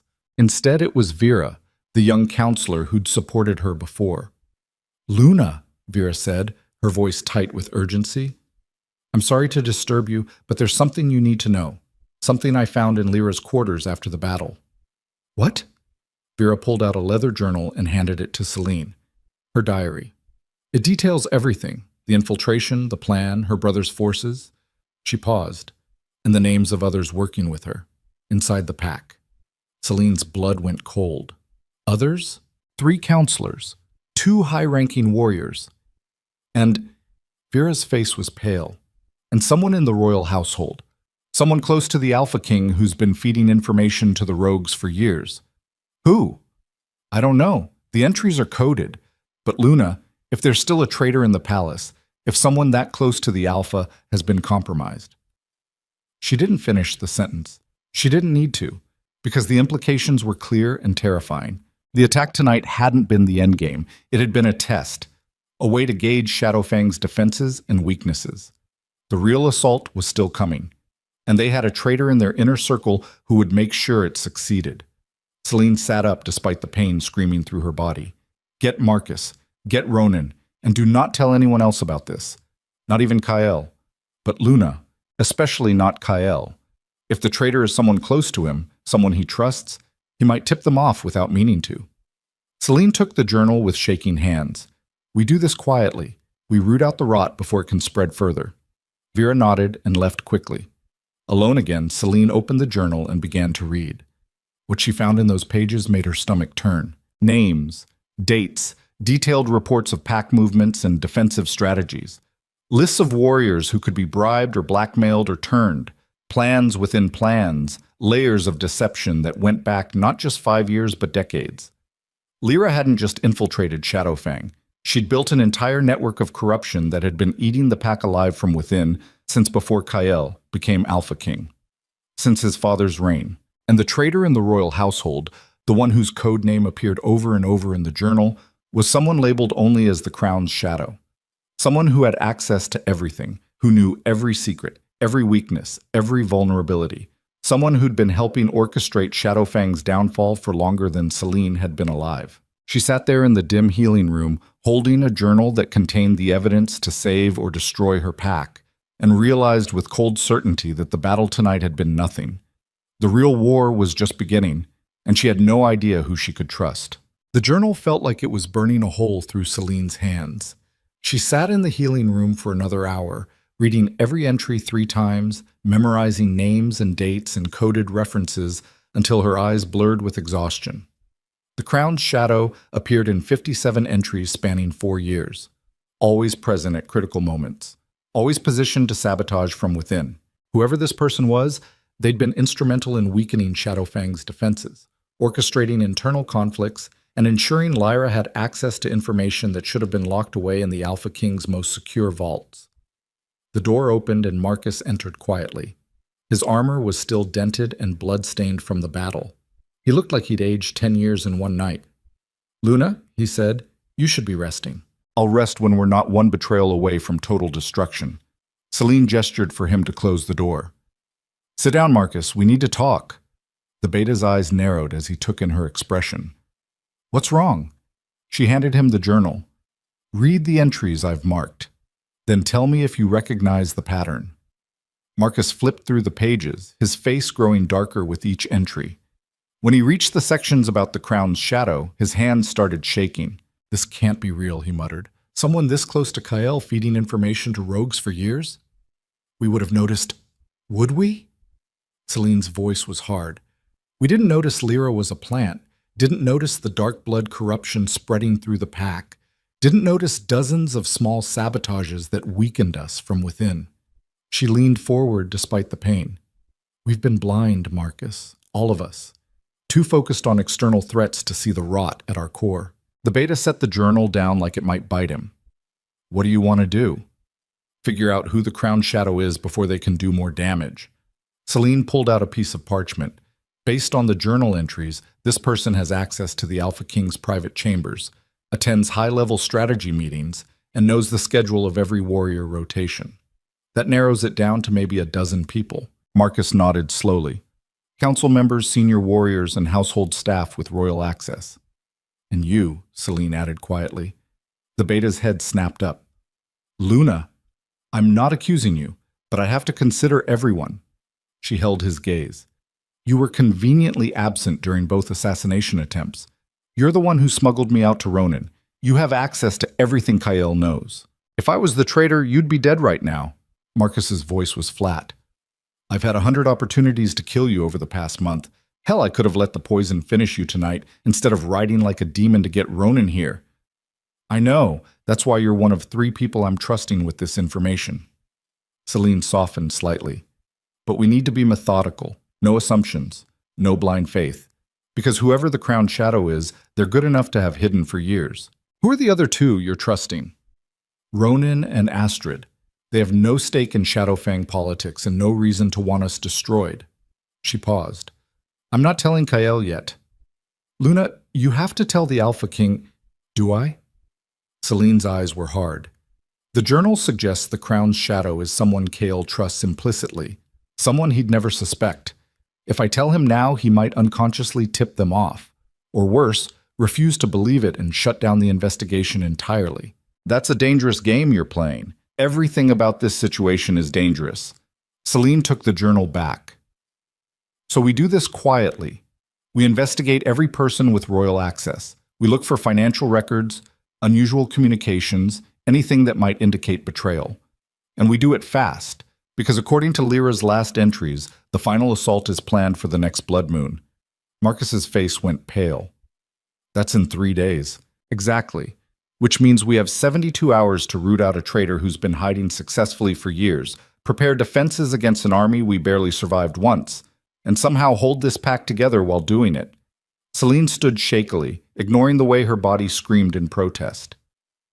"So let's stop wasting time." Over the next 12 hours, Celine became someone she barely recognized. The gentle Luna who'd tried to please everyone was gone, replaced by something colder and more ruthless. She questioned warriors with surgical precision, reviewed financial records until her eyes ached, cross-referenced patrol schedules with attack timings to identify patterns, and slowly, pieces started falling into place. 3 council members had received mysterious payments in the months before major pack incidents. 2 senior warriors had relatives in territories controlled by rogue factions, and several household staff had made unexplained trips to border towns where messages could be passed to enemy agents. But none of it pointed definitively to the crown's shadow. Whoever they were, they'd been careful. Meticulous.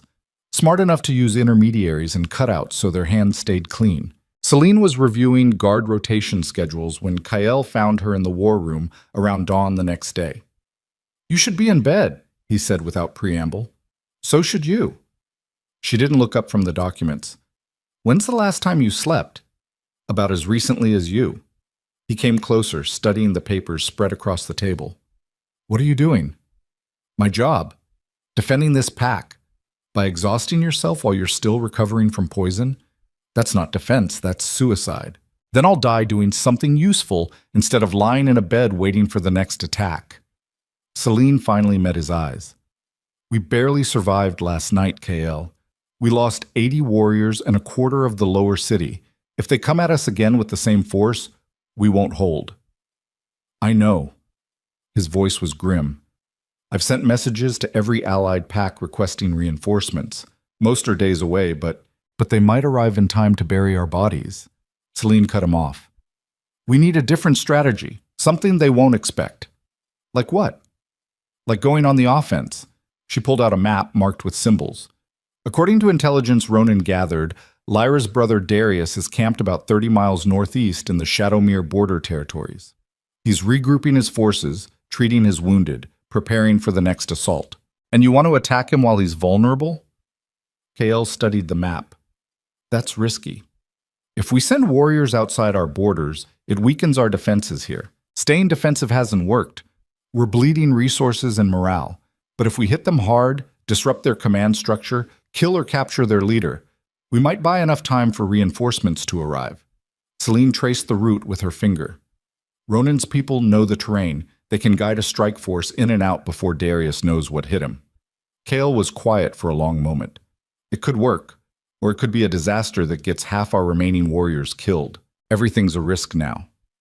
Celine met his gaze. But doing nothing guarantees we lose. At least this way we're making them react to us instead of the other way around. You're right, Kael nodded slowly. When do we leave? We? Celine raised an eyebrow. You're the Alpha King. You can't risk yourself on a raid. Like hell I can't. His voice was firm. I'm done sitting in strategy rooms while others fight my battles. If we're doing this, I'm leading the strike force personally. Then I'm coming too. Absolutely not. You're still recovering. So are you. And I'm not letting you walk into a trap without backup. Celine crossed her arms. Besides, I've been training with Ronan. I can hold my own now. Their eyes locked in silent battle of wills. Finally, Kael sighed. You're not going to back down, are you? Not a chance. Fine. But you stay close to me during the fighting, and if things go wrong, you run. Understood? If things go wrong, we both run. Celine's voice was steel. I'm done with this martyr complex where you think sacrificing yourself somehow makes up for past mistakes. We survive together, or not at all. Something flickered in Kael's eyes. Surprise, maybe. Or respect? Agreed, he said quietly. They spent the next hours planning the raid with military precision. Ronan contributed intelligence about the terrain and Darius's likely defensive positions. Marcus selected 40 of their best warriors who could move fast and hit hard. Astrid prepared medical supplies for injuries they'd inevitably sustain. And through it all, Celine kept one eye on every person in the room, watching for signs of betrayal. For someone who seemed too interested in the plans, who asked questions that probed too deeply into their strategy. But everyone acted normal, professional, loyal, which meant the Crown's shadow was either not present or extraordinarily good at hiding. As the strike force assembled in the courtyard that evening, Celine found herself standing beside Ronan while he checked his weapons. This is insane, you know, the Northern Alpha said conversationally, attacking a fortified rogue position with minimal forces while your own territory is still vulnerable. I know. And you're doing it anyway because sitting and waiting feels like dying slowly. Something like that. Celine adjusted the armor Astrid had modified to fit her smaller frame. Do you think we can win? Ronan looked at her with those pale green eyes that seemed to see straight through pretense. I think you can survive, which is different from winning, but sometimes more important. Survival is victory. That's bleak. That's reality. He shouldered his pack. The question isn't whether you'll win tonight. It's whether you'll make the hard choices when the moment comes. Whether you'll sacrifice pieces to save the whole. What if the piece is me? Then someone else leads. Ronan's voice was matter-of-fact. Packs are bigger than any single wolf, Luna. Even you. Even him. He nodded toward Kael, who was addressing the warriors. The moment you think you're indispensable is the moment you become a liability. The words stung, but Celine recognized the truth in them. She wasn't special, wasn't irreplaceable. Just another wolf trying to keep her pack alive in a world that wanted to tear them apart. And maybe that was enough. The strike force moved out under cover of darkness. They traveled in wolf form for speed, 40 shapes flowing through the forest like shadows. Celine ran beside Kael, her smaller wolf keeping pace despite the lingering weakness in her limbs. The bond between them thrummed with shared adrenaline and fear and grim determination. No words were needed. They were united in purpose, even if nothing else had been resolved between them. Ronan led them along routes that avoided rogue patrols and natural choke points. 3 hours of hard running brought them to a ridge overlooking Darius's encampment. Celine shifted back to human form and studied the scene below with growing dread. The camp was bigger than intelligence had suggested. Easily 200 rogues, maybe more, arranged in a defensive perimeter around central command tents. Fires burned at regular intervals, providing light and warmth. Guards patrolled in organized rotations. This wasn't a ragtag band of rogues. This was a disciplined army. "We're outnumbered 5-1, Marcus muttered beside her. "This is suicide." "No," Kael said slowly. "This is opportunity." He pointed to the largest tent at the camp's center. "That's where their command structure will be, Darius and his lieutenants. If we can take them out, the rest will scatter." "Getting to that tent means going through 200 hostile rogues," Ronan pointed out. "Your 40 warriors are good, but they're not that good. We don't need to fight all 200. Celine studied the camp layout, an idea forming. "We create a diversion, draw most of their forces to one side of the camp. While they're distracted, a small team slips in and hits the command tent." "A suicide mission," Marcus said flatly. "Whoever goes in won't come back out. Then we make sure they do." Kael's voice was firm. "Ronan, can your people create enough chaos on the western perimeter to pull their attention?"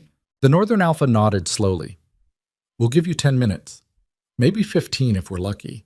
After that, they'll realize it's a feint and flood back to protect their leaders." 10 minutes. Celine looked at Kael. "That's enough time if we move fast." "We?" Kael's eyes narrowed. "You're not going into that camp." "Yes, I am. Because you'll need someone to watch your back. Someone you trust. And right now, that's me." She saw him start to argue, saw the refusal forming on his lips. But something in her expression stopped him. Maybe he recognized that she'd already made up her mind, that trying to protect her now would only insult everything she'd survived to get here. "All right," he said finally. "You and me. Marcus, you're in command of the main force. When you hear the signal, pull back and regroup at the northern ridge. Don't wait for us." "Alpha," Marcus started. "That's an order." Kael's voice was absolute. "If we don't make it out, the pack needs you alive to lead them." The beta's jaw tightened, but he nodded. They spent the next 20 minutes coordinating the attack. Ronan would lead 20 warriors in a frontal assault on the western perimeter, using noise and fire to create maximum confusion. While the rogues responded to that threat, Kael and Celine would slip in from the east with 3 of their best fighters, hit the command tent, and extract before the enemy realized what was happening. It was a plan with 1,000 ways to fail and maybe 1 way to succeed. But it was better than waiting to be slaughtered. As they prepared to move into position, Celine found herself standing beside Kael in the darkness. "If this goes wrong," she said quietly, "if we don't make it out—" "We'll make it out," Kael interrupted, "but if we don't—" She met his eyes. "I need you to know that despite everything, despite all the pain and betrayal, I don't regret the bond. I just regret that it took almost losing each other to figure out what we could have been." Kael's hand found hers in the darkness, squeezing once. "We'll have time to figure it out. After tonight. After we've survived this. You promise?" "I promise." It was a lie, and they both knew it. Promises meant nothing when you were about to walk into an enemy camp outnumbered and outgunned. But sometimes lies were kinder than truth. Ronan's forces attacked exactly on schedule. The western side of the camp erupted in chaos as warriors poured through the perimeter, howling battle cries and setting tents ablaze. Rogues scrambled to respond, rushing toward the threat with weapons drawn. In the confusion, Kael and Celine slipped through the eastern fence line with their 3 fighters, Sarah, a male named Finn, and another female named Kira. They moved low and fast, taking advantage of shadows and smoke to stay hidden. The command tent loomed ahead, larger than Celine had realized from the ridge. 2 guards stood at the entrance, alert but focused on the commotion to the west. Celine moved first, trusting her smaller size and training. She came up behind the left guard silently, drove her blade between his ribs, and lowered him to the ground before he could cry out. Kael took the right guard with similar efficiency. They pushed through the tent flap. Inside, 3 males stood around a war table covered in maps and tactical reports. The largest, a massive male with dark hair shot through with gray, looked up with crimson eyes that marked him as dark blood corrupted. Darius Blackthorn, Celine realized. Lyra's brother looked at them and smiled. "Well," he said pleasantly, "this is unexpected. The great Alpha King Kael Draven walking straight into my tent." He tilted his head. "Did you really think I wouldn't anticipate this?" Celine's blood went cold. Behind them, the tent flap burst open and 20 rogues poured in, surrounding them completely. It had been a trap.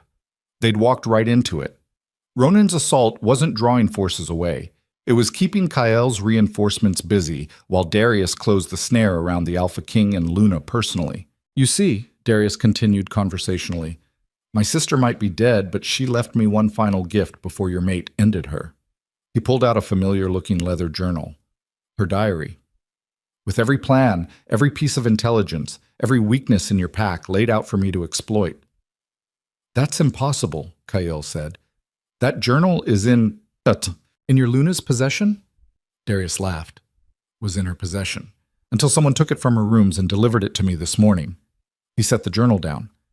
"Someone you trust implicitly. Someone who's been feeding me information for years. The Crown's shadow." Celine felt the world tilt. Someone had stolen the journal from her chambers while she'd been in the war room. Someone with access to the royal wing. Someone who'd known exactly where to look and when, and then delivered it straight to the enemy.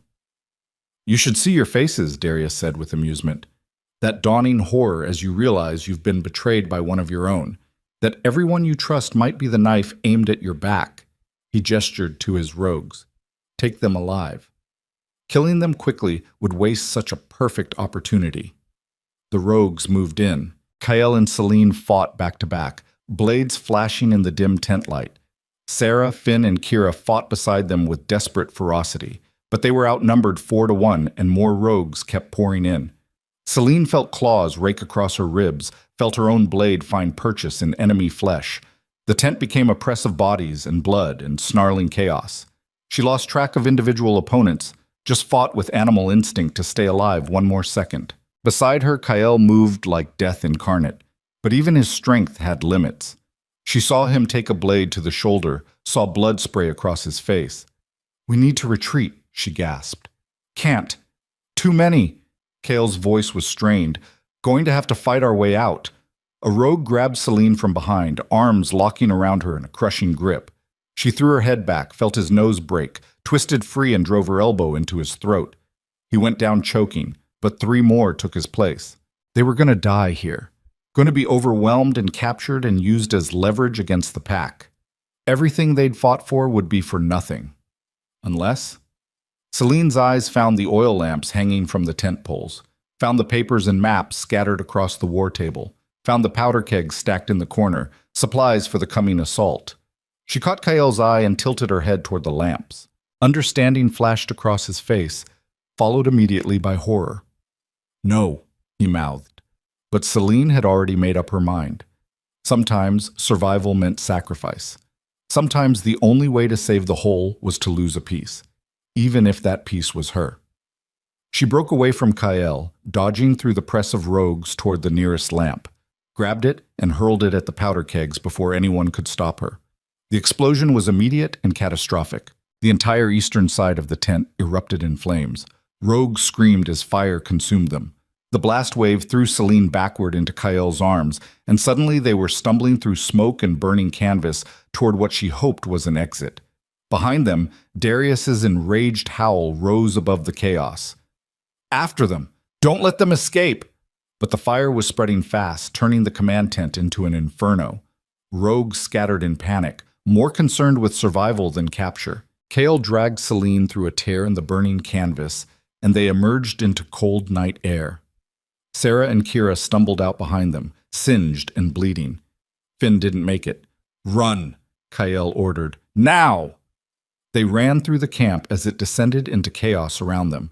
The diversion had become real panic as fire spread from the command tent to surrounding structures. Rogues ran in every direction, trying to organize a response, trying to find their leaders, trying to survive. In the confusion, 5 wolves disappeared into the forest. They ran until their lungs burned and their legs gave out. Ran until they reached the rendezvous point where Marcus and the others waited. The beta's face flooded with relief when he saw them. "Thank the gods. We thought you'd lost us," Kael managed between gasping breaths. "Almost did." "What happened?" Marcus demanded. "Trap," Celine said shortly. "Darius knew we were coming, had the journal, knew everything. The implications hung heavy in the night air. Someone from inside the palace had delivered critical intelligence to the enemy less than 12 hours ago. Someone who'd had access to Celine's private chambers. Someone who'd known exactly where she'd hidden Lyra's diary. And that someone was still back in Shadowfang, positioned to do even more damage. "We need to get back," Kael said grimly. "Now, before whoever the traitor is can cause more problems." The journey back took 4 hours of brutal running. They arrived at Shadowfang just before dawn to find the palace in controlled chaos. Astrid met them at the gates, her face grim. "We have a problem." "Another one?" Celine asked bitterly. "What now? 3 council members are dead, poisoned during dinner last night." She paused. "And someone tried to break into the treasury. They didn't succeed, but the guards who stopped them were killed." "Who tried to break in?" Kael demanded. "We don't know. They used dark blood magic to cloud their features. But whoever it was knew the guard rotation and where the treasury keys were kept." Astrid looked between them. "Someone inside the palace is actively sabotaging us, and they're getting bolder." Celine exchanged a look with Kael. They were running out of time. The traitor knew they were getting close and was accelerating their plans. "Lock down the palace," Kael ordered. "No one enters or leaves without my explicit permission. I want every person with royal access accounted for and their movements tracked. That's going to cause panic," Marcus warned. "Good. Let it cause panic." Kael's voice was hard. "Because whoever the crowned shadow is, they're about to find out what happens when they threaten my pack." He turned and strode toward the palace, warriors falling into step behind him. Celine followed, her mind racing. They had maybe 2 days before the blood moon. 2 days to root out a traitor who'd been hiding successfully for years. 2 days to prepare defenses against an army they'd barely survived the first time. 2 days to save everything or lose it all. She reached the war room and stopped short. Sitting on the strategy table, positioned exactly where Kael would see it when he entered, was a sealed letter. Celine's hand trembled as she picked it up. The wax seal bore a symbol she didn't recognize, a crown pierced by a dagger. The crown's shadow. She broke the seal and unfolded the letter. The message inside was brief and written in elegant script. "You're looking for me in all the wrong places, little Luna. I'm not your enemy. I'm your only hope of survival. The blood moon rises tomorrow night. When it does, an army 3 times larger than what you faced will descend upon Shadowfang. Your walls will fall. Your warriors will die. Everything you fought for will burn. Unless you meet me. Alone. At midnight tonight in the ruins of the old Western Tower. Come alone or don't come at all. This is your only chance to save them." It was signed simply, "A friend." Celine stared at the letter as the implications sank in. The crowned shadow wanted to meet, wanted to reveal themselves, but only to her, alone, in a location far from help or backup. It was obviously a trap, but it was also possibly the only way to get ahead of whatever was coming. Behind her, she heard Kael enter the room, heard his sharp intake of breath as he saw the letter in her hands. "Celine, what is that?" She turned to face him, her decision already made. "It's an invitation," she said quietly, "and I'm going to accept it." Kael's eyes went wide with horror. "Absolutely not. That's suicide." "Everything we've done for the past 3 days has been suicide," Celine interrupted. "And we're still here, still fighting." She held up the letter. "Whoever the crowned shadow is, they have information we need. Intelligence about the coming attack, maybe even a way to stop it. Or it's bait to lure you into a kill zone."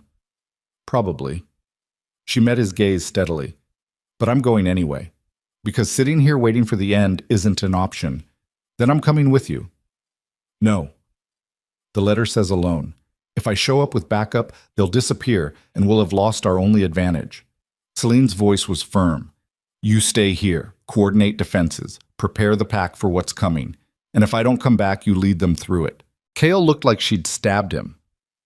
You're asking me to let you walk into certain death. I'm asking you to trust me, to believe that I'm strong enough to handle this. She stepped closer. You said you wanted to do better, to be better. This is your chance. Let me do what needs to be done without trying to protect me from my own choices. Their eyes locked. In that moment, Celine saw everything pass across Kael's face. Fear, anger, reluctance, and finally, agonizing acceptance. All right, he said hoarsely. But you take this. He pulled a small blade from his belt and pressed it into her hand.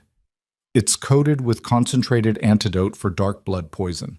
One scratch will purge most corruptions. And you take a communication crystal so I can track your location. Deal. And Celine? His hand caught hers. Come back to me. We haven't finished figuring out what we could be. I'll do my best. She left the war room before he could argue further, before her own fear could override her determination. The hours until midnight crawled by with agonizing slowness.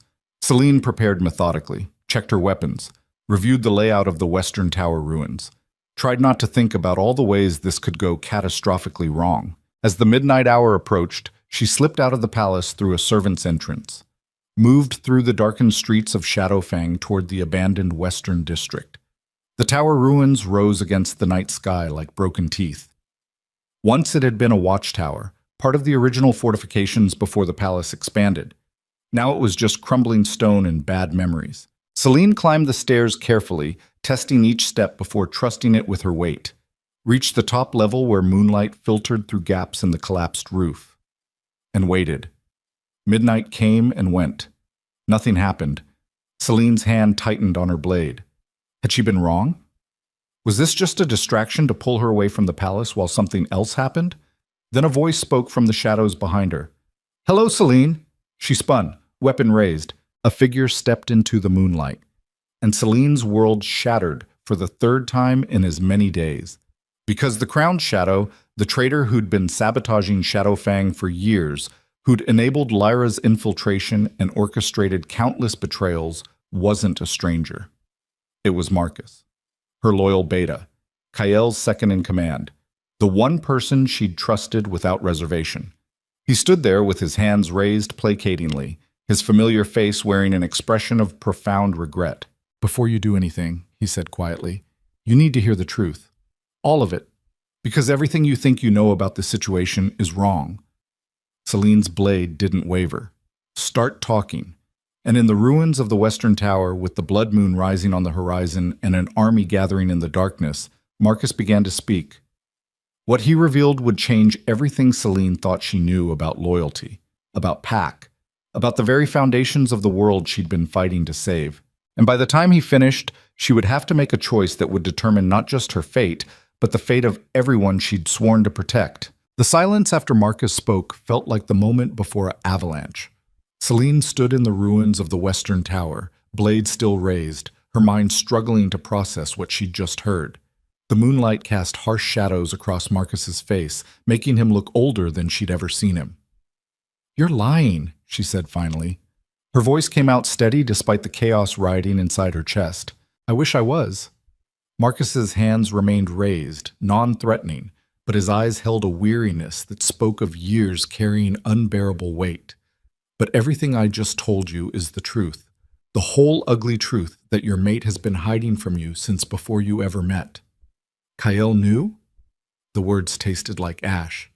He knew you were feeding information to the rogues? No. Marcus shook his head slowly. He knew why I had to. He knew what would happen if I didn't, and he made the choice to let me continue because the alternative was worse. Celine's blade wavered slightly. Explain. From the beginning. And if I don't believe you, I'm taking your head back to Kael myself. Fair enough. Marcus lowered his hands carefully and moved to sit on a crumbling section of wall. His posture screamed exhaustion, the kind that came from carrying secrets that ate you alive from the inside. 8 years ago, he began, his voice rough, there was a pack called Ironwood. Small territory, maybe 300 wolves, situated between Shadowfang and the rogue territories to the east.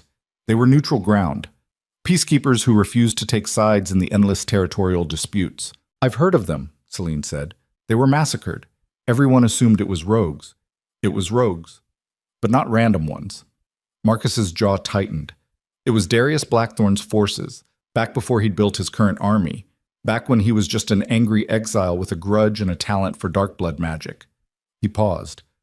My sister lived in Ironwood. She'd married into the pack 5 years prior, had 2 children, a boy and a girl. The way he said it, past tense, weighted with grief, made Celine's stomach drop. When Darius attacked, the Ironwood Alpha sent out distress calls to every neighboring pack, begged for help, promised alliances, resources, anything in exchange for warriors to defend them. Marcus's hands clenched into fists. Kael's father was Alpha King then. He received the call, knew exactly what was happening, and he refused to send help. Why? Celine whispered. Politics. The old Alpha King didn't want to commit resources to a pack that had no strategic value. Didn't want to risk Shadowfang warriors for wolves who'd spent decades refusing to pledge formal allegiance. Marcus's voice went flat, so he let them die. 300 wolves slaughtered over 2 days while neighboring packs did nothing. My sister, my nephews. Gone because helping them wasn't politically convenient. Celine felt her throat tighten. I'm sorry. Sorry doesn't bring them back. Marcus looked up at her with hollow eyes. When Kael became Alpha King 2 years later, I confronted him, told him his father's choice had cost me everything I loved, asked him what he planned to do differently. What did he say? He said he couldn't change the past, but he could prevent it from happening again, that he'd never let political calculation override protecting innocent lives. Marcus's laugh was bitter. Noble words. But I'd learned that words mean nothing when weighed against survival and power. So you became a traitor. I became insurance. Marcus stood slowly. 6 months after Kael took the throne, Darius sent me a message. Said he knew about my sister, knew about my hatred for the Draven line, offered me a choice, work with him to bring down Shadowfang from within, or watch as he turned his attention to the surviving members of my family scattered across various packs. He threatened them. He had them. Marcus's voice cracked slightly. My mother, 2 cousins, my sister's children who'd survived because they were visiting relatives during the massacre. He had proof. Locations. Plans for how he'd kill them if I refused. He paused. So I agreed. Started passing information. Small things at first. Guard rotations, supply routes. Nothing that would cause immediate harm, but enough to satisfy him that I was committed. And Kael found out. 3 years ago. Marcus met her eyes. I thought I'd been careful, but he's sharper than his father ever was. Confronted me in private. Had every piece of evidence needed to execute me for treason. I thought my life was over, but he didn't execute you. No. He gave me a choice. Marcus's voice went quiet. He said he could have me killed and Darius would murder my family in retaliation. Or I could continue feeding information, but information Kael controlled. False intelligence mixed with enough truth to keep Darius believing I was compromised. Turn my betrayal into a weapon we could use against them. You became a double agent. I became a dead man walking. For 3 years I've been playing both sides, feeding Darius carefully crafted lies, while trying to keep Shadowfang from falling apart. Every piece of intelligence I passed was designed to make the rogues underestimate us, to lure them into tactical errors, to buy time for Kael to build defenses they didn't know about. Marcus's hand shook slightly. And every day I woke up knowing that if Darius figured it out, if I made one wrong move, my family would die screaming. Celine lowered her blade slightly, her mind reeling. The journal. You took it from my chambers and gave it to Darius. I took it and brought it to Kael first. We went through it together, identified the real intelligence versus the planted information. Then I delivered a modified version to Darius. One that confirmed what he wanted to believe, that you'd gone north and gathered evidence, but that we were too fractured internally to respond effectively. Marcus pulled out a second journal from his coat. This is the real one. Everything Lyra actually wrote, including the names of rogues in Darius's inner circle who are vulnerable to bribery or blackmail. And the attack tonight? Going into Darius's camp? Was supposed to capture him before he could launch the Blood Moon assault. The trap was anticipated. Kale and I planned for it. What we didn't plan for was you nearly immolating yourself to create an escape route. Marcus's voice held grudging respect. That was insane, by the way. It worked, didn't it? Barely. He studied her face in the moonlight. The question now is whether you believe me. Whether you trust that everything I've done, all the lies and deception and betrayal, was in service of protecting what's left of my family and giving Shadowfang a chance to survive. Celine thought about it, weighed his words against the evidence she'd gathered, the patterns she'd seen.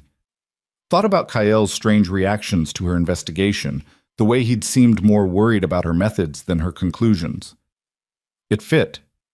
Horribly, perfectly, it all fit together into a picture of two men carrying impossible secrets because acknowledging them publicly would destroy everything they were trying to protect. The Blood Moon assault, she said finally. Tell me about the real plan. Marcus exhaled slowly, relief evident in his posture. Darius is bringing his full force tomorrow night. 800 rogues, all enhanced with dark blood corruption. They'll hit every gate simultaneously, overwhelming our defenses through sheer numbers. We can't hold against that. No, but we're not trying to hold. Marcus pulled out a map and spread it on the broken wall. We're going to let them in. Celine's eyes widened. That's suicide. That's strategy. He traced lines on the map. The moment they breach the outer walls, we fall back to pre-established positions in the inner city. Turn the streets into a killing ground where their numbers work against them. Bottleneck them in alleys and courtyards where our warriors have the advantage. Urban warfare. Exactly. And while they're grinding through the city, Ronan's forces, who've been moving into position for the past 2 days, will hit them from behind, trap them between two forces in terrain they don't know. Marcus looked up at her. It's brutal, and we'll still lose people. But it gives us a chance. And Darius? Will be targeted specifically. Kill the head and the body dies. Without him, the rogue coalition falls apart into infighting and territory disputes. Marcus's expression was grim. That's where you come in. Me? You're the only one who's gotten close to him twice and survived. You know how he moves, how he thinks, and according to Ronan's intelligence, he's specifically hunting for you. Sees you as the symbol of everything he's trying to destroy. The Luna who refused to break, who came back stronger, who represents Shadowfang's resilience. So I'm bait. You're the weapon we've been sharpening for a month without realizing it. Marcus met her eyes steadily. But only if you're willing. I won't force you into a suicide mission. Everything we've done has been a suicide mission, Celine said, echoing her own words from earlier. And we're still here. She looked down at the map, committing the positions to memory. What does Kael think about using me as bait? Marcus's silence was answer enough. He doesn't know, Celine said flatly. He'd never agree to it. The beta's voice was quiet. He's already lost too much to the idea of protecting you instead of trusting you. But you and I both know that sometimes the people we love have to make choices we'd never want them to make. That's what leadership means.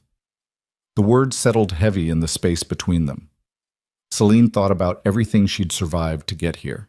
The abandonment, the poison, the betrayals and revelations and brutal truths about the world she lived in. Thought about the Luna she'd been when this started.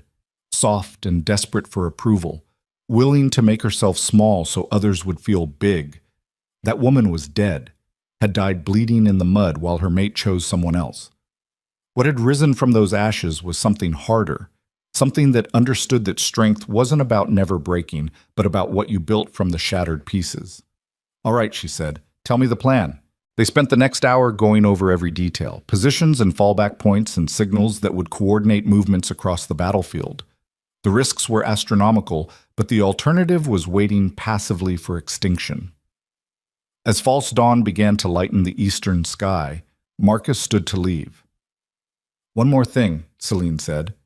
Your family, the ones Darius has been holding over you. Where are they now? Safe. Marcus's voice held quiet satisfaction.